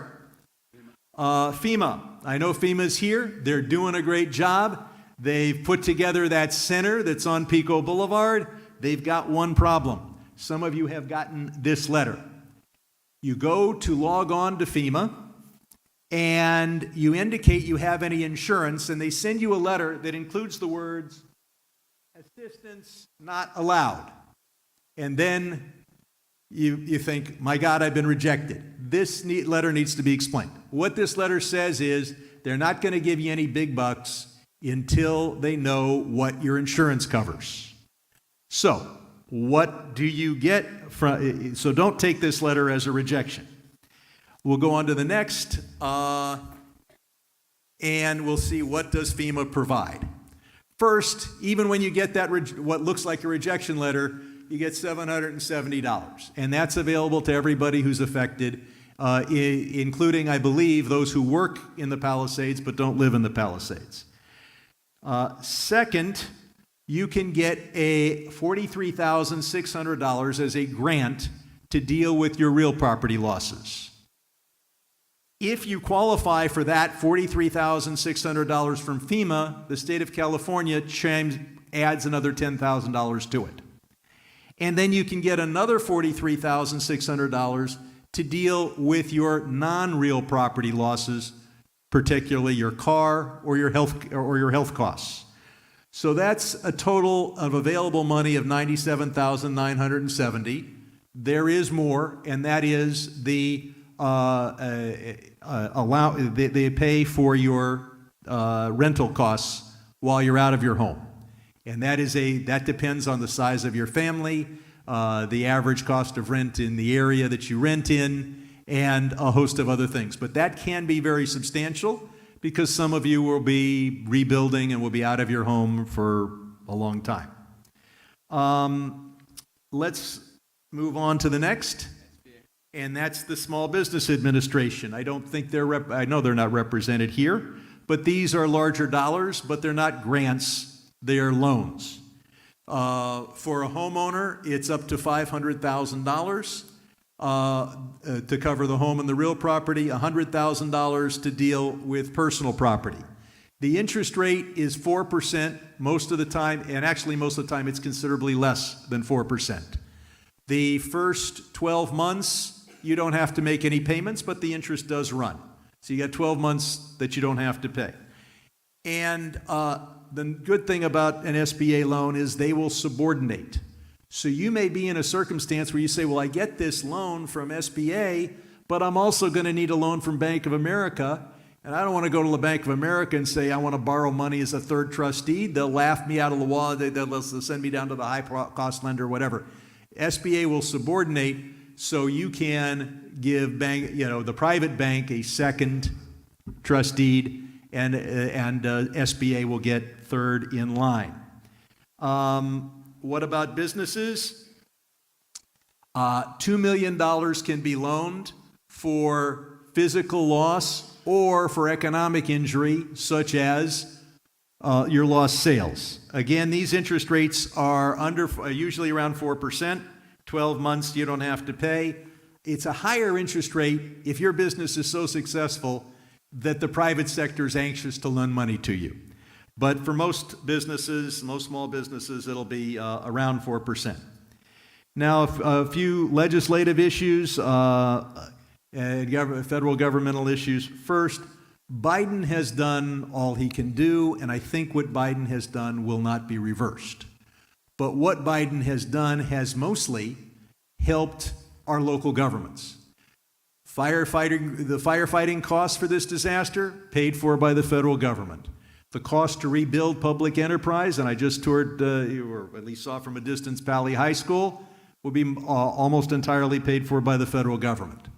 That's great if you're running a school district or a fire department. Congress has got to act to do more to provide the aid I've just described. A lot of people can't afford to take on additional debt, and you cannot rebuild your uninsured house for $43,600. More was provided for Hawaii, although we've had some disasters where no more, but the standard package has been provided. My goal is, I've already talked to the most senior House member who's a Republican, and of course all the Democratic members of the House. We're going to be fighting for more. Technically, we're going to be fighting for the CDBG program. And I do not know what the outcome will be. There's plenty of discussion of conditioning that, linking it, and those of you who follow national politics know that it is a messy, messy process. I've organized a tour where I'm inviting key members from all over the country. I don't think many of them will make it. I'm also inviting all the California members to come tour the Palisades. They will be doing that at 3 p.m. on Saturday. because I need motivated allies to say, damn it, this is important, and nothing motivates like actually seeing it. Finally, a few ideas, and I'm one of the least qualified people to say how are we going to prevent fires. I'm not a qualified firefighter by any means, but I will point out a couple of things. First, a lot of discussion about this being a water availability problem. We know that's not true. Nobody's been told not to water their lawn, not last week, not this week. And if you needed a shower, I hope you took one. We've got enough water to run this city. What we didn't have is a water distribution system capable of putting millions and millions of gallons up the hill and into the Palisades. Looking back, it's easy for me to say, well, they should have done that. Needless to say, we will in the future, but we've got a lot to do. The second thing is, how do you build houses for the physical construction? We have Chapter 7A of a statewide building code. That is required of anything built 2008 and future. Those who were buildings built before 2008 did not have to be retrofitted. How important is this code for the Palisades? I don't know. But I do know that with the Paradise Fire, which was somewhat similar, 55% of the homes that met the new code survived, and only 18% of the homes that didn't meet the new code survived. Now, it will have, this particular community is going to be rebuilt for the most part. It's going to be rebuilt according to this, but we've got a whole city, and the next disaster may not be in the Palisades, and for the most part, this city was built before 2008.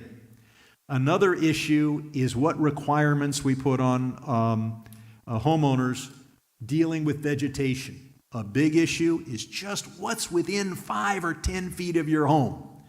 And if it's a eucalyptus tree with a branch touching your roof, that's not good.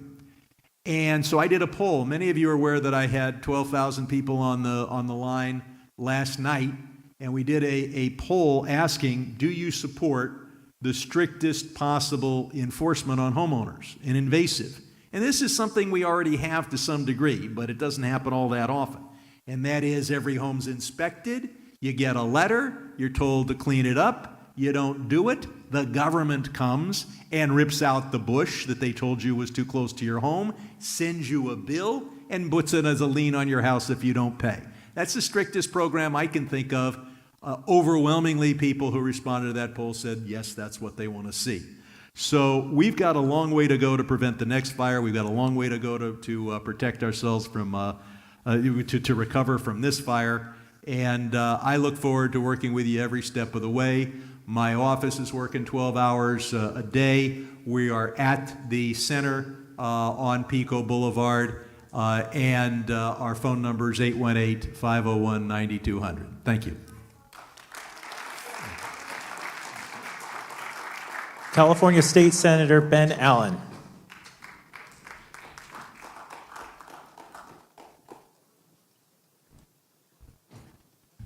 Well, I want to thank the Congressman for the comprehensive tax and policy seminar. Certainly covered a lot of what I had to say, what I wanted to say, but it was actually very helpful. I really do appreciate it, Congressman, and very helpful, practical information, which I think is what everyone's looking for right now. This has been an incredibly difficult week for everybody. I have met many friends that have lost their homes. I had to evacuate my mom, and I've hugged a lot of friends who've lost everything. And I just want to say how incredibly sorry I am to everyone for their loss in this very difficult time. Just want to reiterate a couple things that I'd like people to really avail themselves of this disaster recovery center that's been mentioned several times. In addition to FEMA, which is the main reason for going there, to have a face-to-face conversation with someone from FEMA. There are a lot of state services there as well, the Franchise Tax Board, Controller's License Board, DMV. They literally they're sitting there making new licenses for people if you lost your license. I also encourage you, the registrar recorder is out there, making new, birth certificates and marriage certificates as well. One thing to mention on the insurance side, we are having a workshop this weekend at Santa Monica College, but the Broad Stage campus on 11th Street and Santa Monica Boulevard in Santa Monica. We are bringing in insurers on the private sector side and the FAIR Plan and the Department of Insurance, so you can have face-to-face conversations with them, get your claims in and get everything moving with regards to your insurance claims. Because I know a lot of you have been stuck on hold or not getting good answers or not really getting through to a real person. And they are all going to be there in person at Santa Monica College at the Santa Monica and 11th Street campus this coming weekend.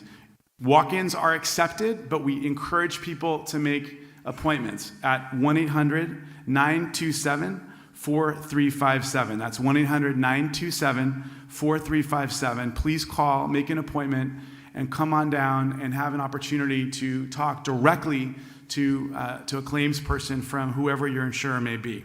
FEMA ends up taking over from beyond, from those things that your insurance is not going to cover, and that's an important conversation for you to have as well.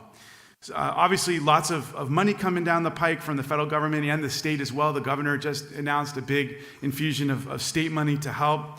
There's a lot of interest in trying to help. I'm doing something similar to what the congressman's doing, and he's bringing in his colleagues from around the country. We're bringing in leaders from Sacramento and elsewhere. We just had the minority leader, the Republican leader of the state assembly, toured the site just yesterday, and I've been in very close touch with him. It's so important, especially with the transition in federal government happening on Monday, for this to truly be a bipartisan effort. These are fellow Americans. This fire didn't see red or blue. We need to come together as Democrats and Republicans to support this community in need. And that's something that's been a big priority for me as I've been reaching out to Republican friends to do everything I can to ensure that this is a smooth transition between the Biden and Trump administrations in terms of support for our state in this incredibly difficult effort. Ultimately, it's our job to ensure that you have the resources you need to allow for the recovery and the rebuilding that we know you need to do in this beautiful community that we've lost, that we love so much up in the Palisades and in Malibu. And so I'm going to be sticking around. Our office is open for you for questions. If you're having any trouble deciphering all of the bureaucracy that's been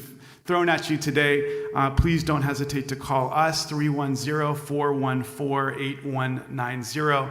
And we've got a really dedicated staff, as I know the other elected officials do as well, that are ready to help you navigate the challenges of dealing with the government as you are trying to recover. But there are a lot of resources out there for people to get back on their feet. And I just encourage you, I ask you, please avail yourself of these resources. They're there for you in this time of need. And it's really important for you to get back on your feet, and for our whole region, for the Palisades and Malibu to get back on its feet. So thank you so much, and I'll be sticking around to talk to people afterwards. I appreciate you so much, and I just want to also thank our incredible firefighters and law enforcement that have been working so hard to keep those communities safe. It's been a very difficult time for us, and there's a lot of frustration. And of course there's frustration. People have lost their homes and lost that beautiful community. But we know that so many of you have given your all to protect that community, and we just appreciate you. Thank you. California Assembly Member Jackie Irwin.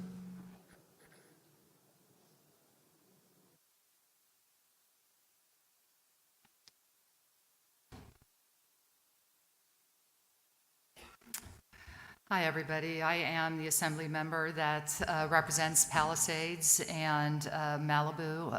I was, at the risk of sounding repetitive, I was just at the Resource Center, and we have a lot of residents that are coming and talking to us, and I had a conversation with a gentleman, and his story was so heart-wrenching about how he lost his family home. And I know that each one of you sitting out there has similar stories, and we just all feel so awful for you. I also want to thank the firefighters and first responders who have worked so hard to minimize the loss here. They have worked tirelessly for 9 days, often in 24-hour shifts, and we are truly appreciative. I just want to mention a couple of things for me right now, and I think for a lot of the other elected officials. Our first priority before getting you through the first few days is to get debris removal. And the state of California is going to take that task on. We have already gone through a number of fires in Ventura County, and it was done very quickly in the Thomas fire, a couple of months or to 6 months. It's not. We are hearing 5 years. That is not happening. All of us. That is, I will be back after. We can certainly discuss it, but the governor has made that commitment. What I also want to say to a lot of the residents here, what we're hearing about, and many of you might be getting calls from basically predatory buyers. Do not sell your properties for pennies on the dollar. There are a lot of resources out there. Your insurance companies, so far, the good insurance companies have offered a very generous additional subsidy if you rebuild. We are going to be looking at streamlining processes. There's a bill right now to hold building codes for the next 6 years. So making sure that we rebuild, give you the tools to rebuild in a very resilient and hardened way, but do not, in a weak moment, take less than you deserve. We want to make sure that your community character is maintained. And on that note, there's a lot of scamsters out of there too. Be very wary. They are trying to take advantage of you right now. The last thing is we did introduce a bill this morning for mortgage forbearance. I would suggest all of you call up your banks. Some of them are already offering 4 to 6 months. Our bill is to try to make it a year to make sure, again, that you can rebuild and we can rebuild these communities of Malibu and Pacific Palisades. I will stay after, but I will tell you that our office is always open. We are answering calls every day to get you the resources or the connections that you need. Thank you very much. California Assembly Member Jesse Gabriel.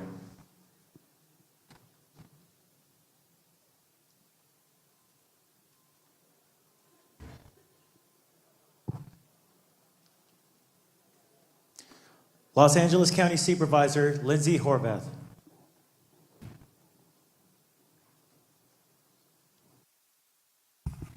Good evening. I first want to extend my heartfelt condolences to all who have lost family members and loved ones. May their memory be a blessing. And I want to extend my deepest sympathies to all who have lost so much in this terrible time of tragedy. I've heard from many residents who are concerned that once the cameras go away and the new crisis of the day appears, that the attention will be lost and our focus on you will no longer remain. And my office is committed to working with you and seeing you through this very difficult time for as long as it takes. Residents in some evacuated areas are being permitted to return home each day. We were able to return some people home today, and as you have heard, there are many steps being taken to ensure your safety and ability to do so. These include safety inspections, search operations, damage assessments, and utility restorations. The EPA is working with local teams to assess removal of toxic materials as well. They have invested $100 million and at least 500 personnel in this effort. So this is a resource that is available to you to help with that removal, in addition to Cal Recycle, and Los Angeles County will be the lead and your partner in helping to make that happen. For updates from the county on evacuation zones that are being lifted, you can follow the Sheriff's Department, LASDHQ, on social media, or you can follow the maps that exist at recovery.lacounty.gov. For anyone who is seeking FEMA assistance, you have 51 days from today to apply and 18 months to complete the paperwork. So please apply ASAP. The application process is 60 days from the time that the president signed the declaration. So the clock is ticking and we want to make sure you get your application in. Even if you get a rejection notice, it means your application is in. If you have questions about that, you can come to the Disaster Recovery Center from 9 a.m. to 8 p.m., and there are people there in person to walk you through what the process is going forward and to answer any questions that you might have. Our 3rd District team is also there every day in person, in addition to being available by phone, online, and at all of our district offices. And once again, all of that information can be found at recovery.lacounty.gov. I was with the California Attorney General today, who wanted me to remind you about his efforts on price gouging. If you are seeing price gouging and predatory practices, especially on housing options, you can call 1-800-593-8222, or you can go to his website at oag.ca.gov/report. I want to thank our first responders. It breaks my heart to hear anyone express anything but gratitude for your work. I know that it has been a Herculean effort, and the team that we have had out there is second to none. I also want to thank all of our local, state, and federal partners who have joined the county in the effort to support the community at this very difficult time. And I thank you all for being here tonight and for the work that we will do together to rebuild our community. Los Angeles City Council Member Tracy Park.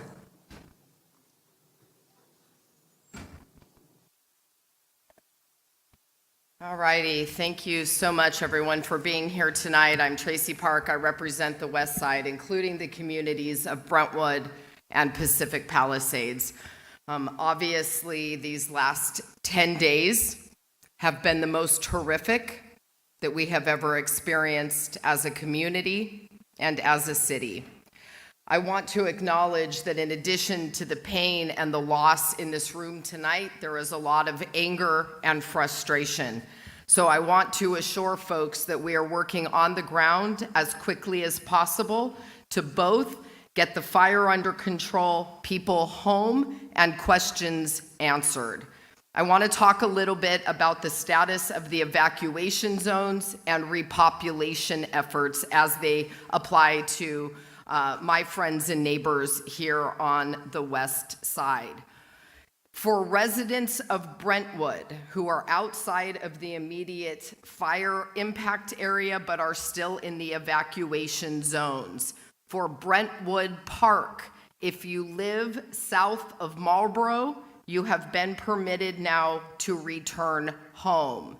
If you live east of Kenter or in the Mountain Gate communities, you are now permitted to return home. In some cases, the utilities have not yet been restored. So I want to let folks know that you may be coming home to no water and no power. However, I have just received word from DWP that they are actively in the process of restoring utilities in those areas. So I think we are looking at hours, not days. That is good news.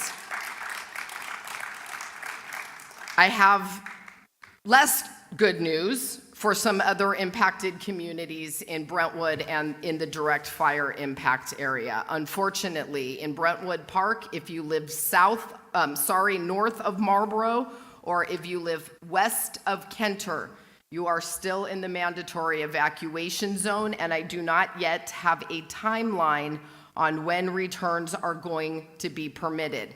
This is a decision that is made by the command, not by the CD11 council office, but I want to reassure folks that I am pushing as hard as we can to get the ground conditions under control so that it's safe, because I want everybody to be able to come home.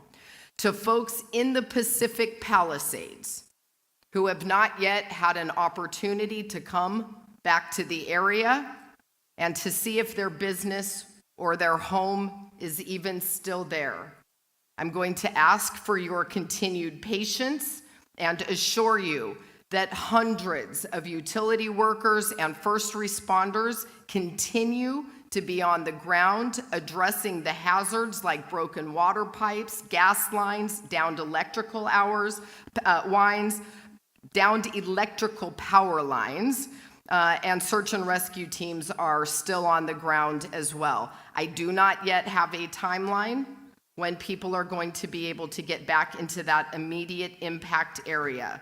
But I want you to hear this assurance from me as your council member. I want you all to have the opportunity to go home. And I think that especially for people in the Pacific Palisades, we owe it to you to have an opportunity to see whether you have a home or what may be left of it. I want the world to see what happened to our beautiful, beloved, vibrant, thriving community of the Pacific Palisades. If you are a CD11 team member and you're here, can you put your hands up? I want you guys to take a look, give them a wave, thank you. These folks are on the ground in the community every single day. They are here to help. We are trying to fill as many gaps as we can. We are leaving our Westchester office open all weekend. Our downtown City Hall office will be open to help with phone calls. Our donation pickup center will be open all weekend at our Westchester field office. So please feel free to reach out to us. I push out current information on @Councilwoman Tracy Park, and I encourage everybody to go to cd11.lacity.gov and sign up for my weekly newsletter, where I also push out a lot of current information. I also want to take a moment and talk about the long-term recovery. I know many of you have questions not only about when can you even get back to see your former neighborhood, but what is the actual timeline to begin the process of rebuilding? Guys, we have a lot of toxic debris on the ground. Everything in the Pacific Palisades has burned to the ground. The ash and the rubble is a toxic mess that is full of lead and arsenic and other poisonous toxins. So we want to be very, very careful and make sure that that is all removed, but just getting the debris out. We may be looking at many months before we can even begin rebuilding. But I am committed to moving this as quickly as possible.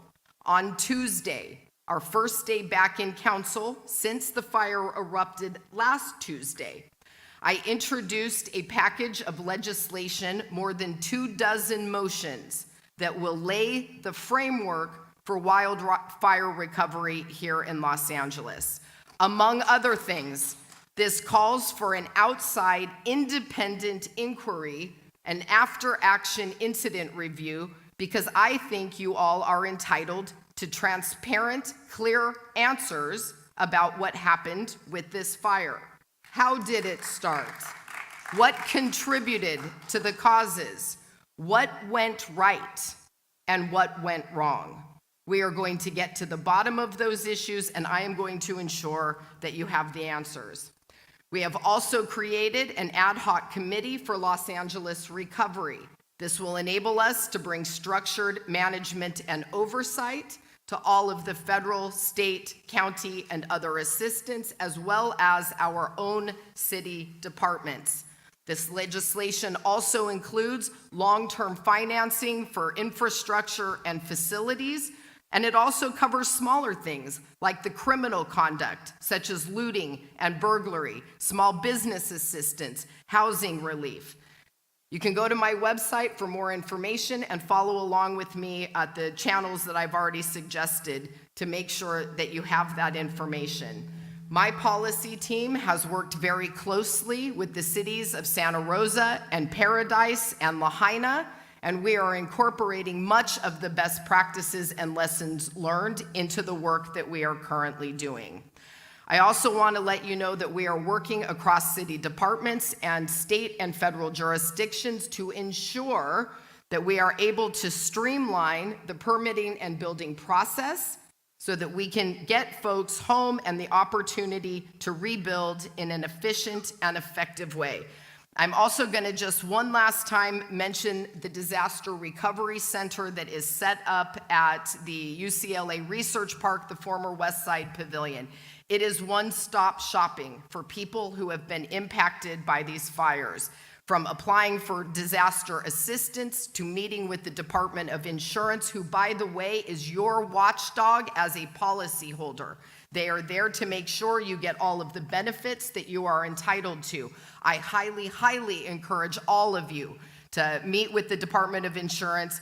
There are also other resources on hand, housing assistance, business assistance, many, many dozens of resources there. So please take the time to stop by there. It is going to be a very, very valuable resource for you. I just want to assure folks, we have a long road ahead to recovery, but I am going to be there with you every step of the way. If you need help or assistance, you have questions, please never hesitate to reach out to me and my team.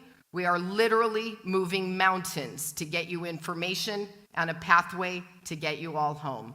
Thank you so much. Los Angeles City Council Member Katie Yaroslavsky.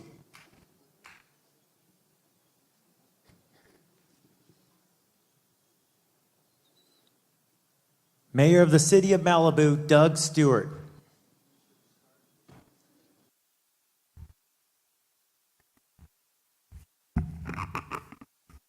In the interest of not being repetitive, I'll try and just address the issues that are unique to the City of Malibu. First off, your city is operating in its emergency operations center continuously. We have been open actually before the fire started on a basic arrangement, and as the fire escalated, we expanded it. It is still operating in City Hall. It's there from 7:30 in the morning till 6:30 at night. We have a hotline for you to call if you have questions about Malibu. Now, MalibuCity.org website is the place to go for more information. As far as what's important to our city, let's talk about where we are as Malibu. The fire emergency has passed. The Emergency Operations Center is now focused on restarting the city.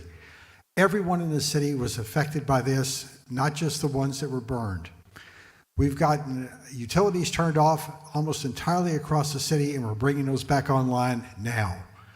The gas company has the western end of Malibu approximately half reconnected to the gas line service. They will move into the evacuation warning area over the next few days. But if you need gas, call the customer service number for the gas company and arrange an appointment to restart your service if it's available. Those in the mandatory evacuation areas, that is not going to be the case for you.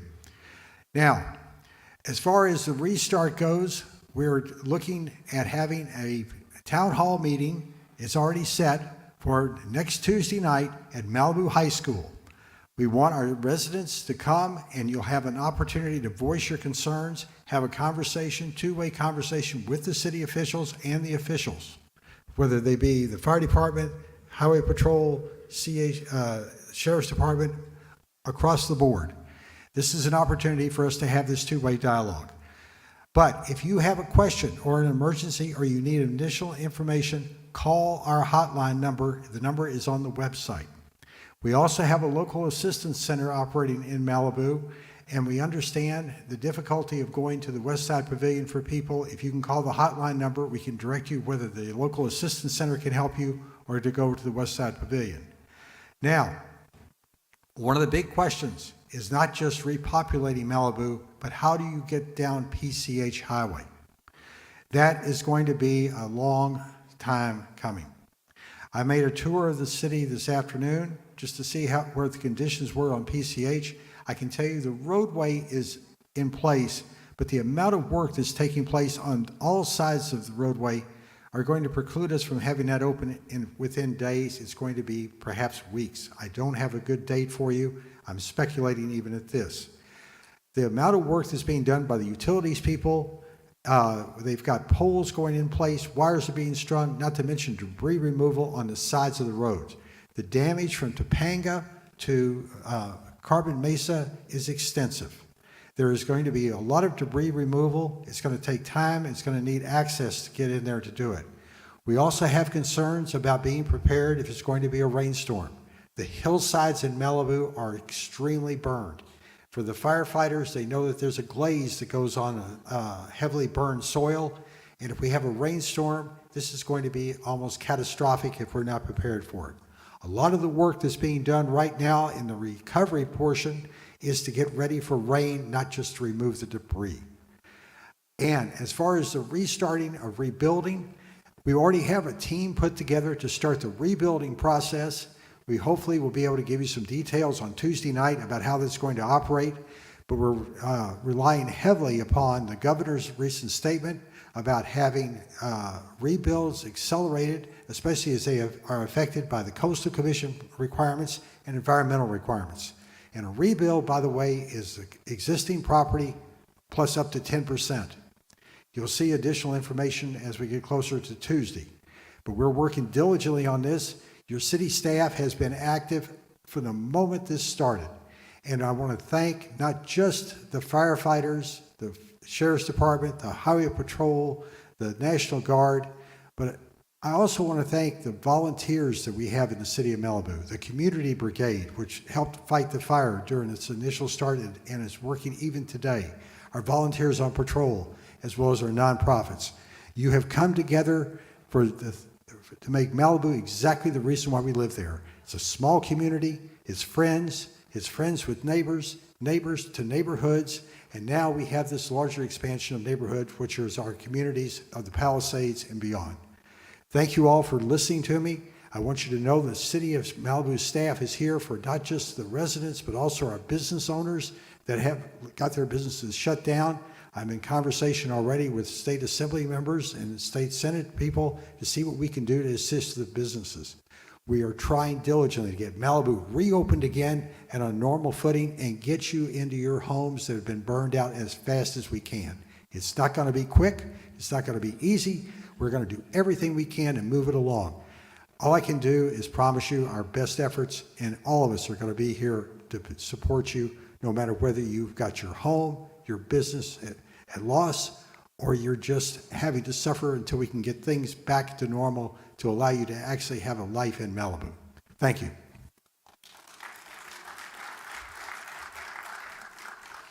That concludes our community meeting. Thank you so much for joining us. A reminder that every evening at 6:30 we have a virtual community meeting. Please jump on with us every evening tomorrow and through the weekend, a virtual community meeting at 6:30. The link can be found at the CAL FIRE incidents page, fire.ca.gov,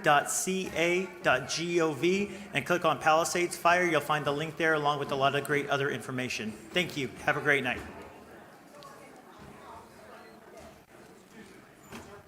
Yes, sir.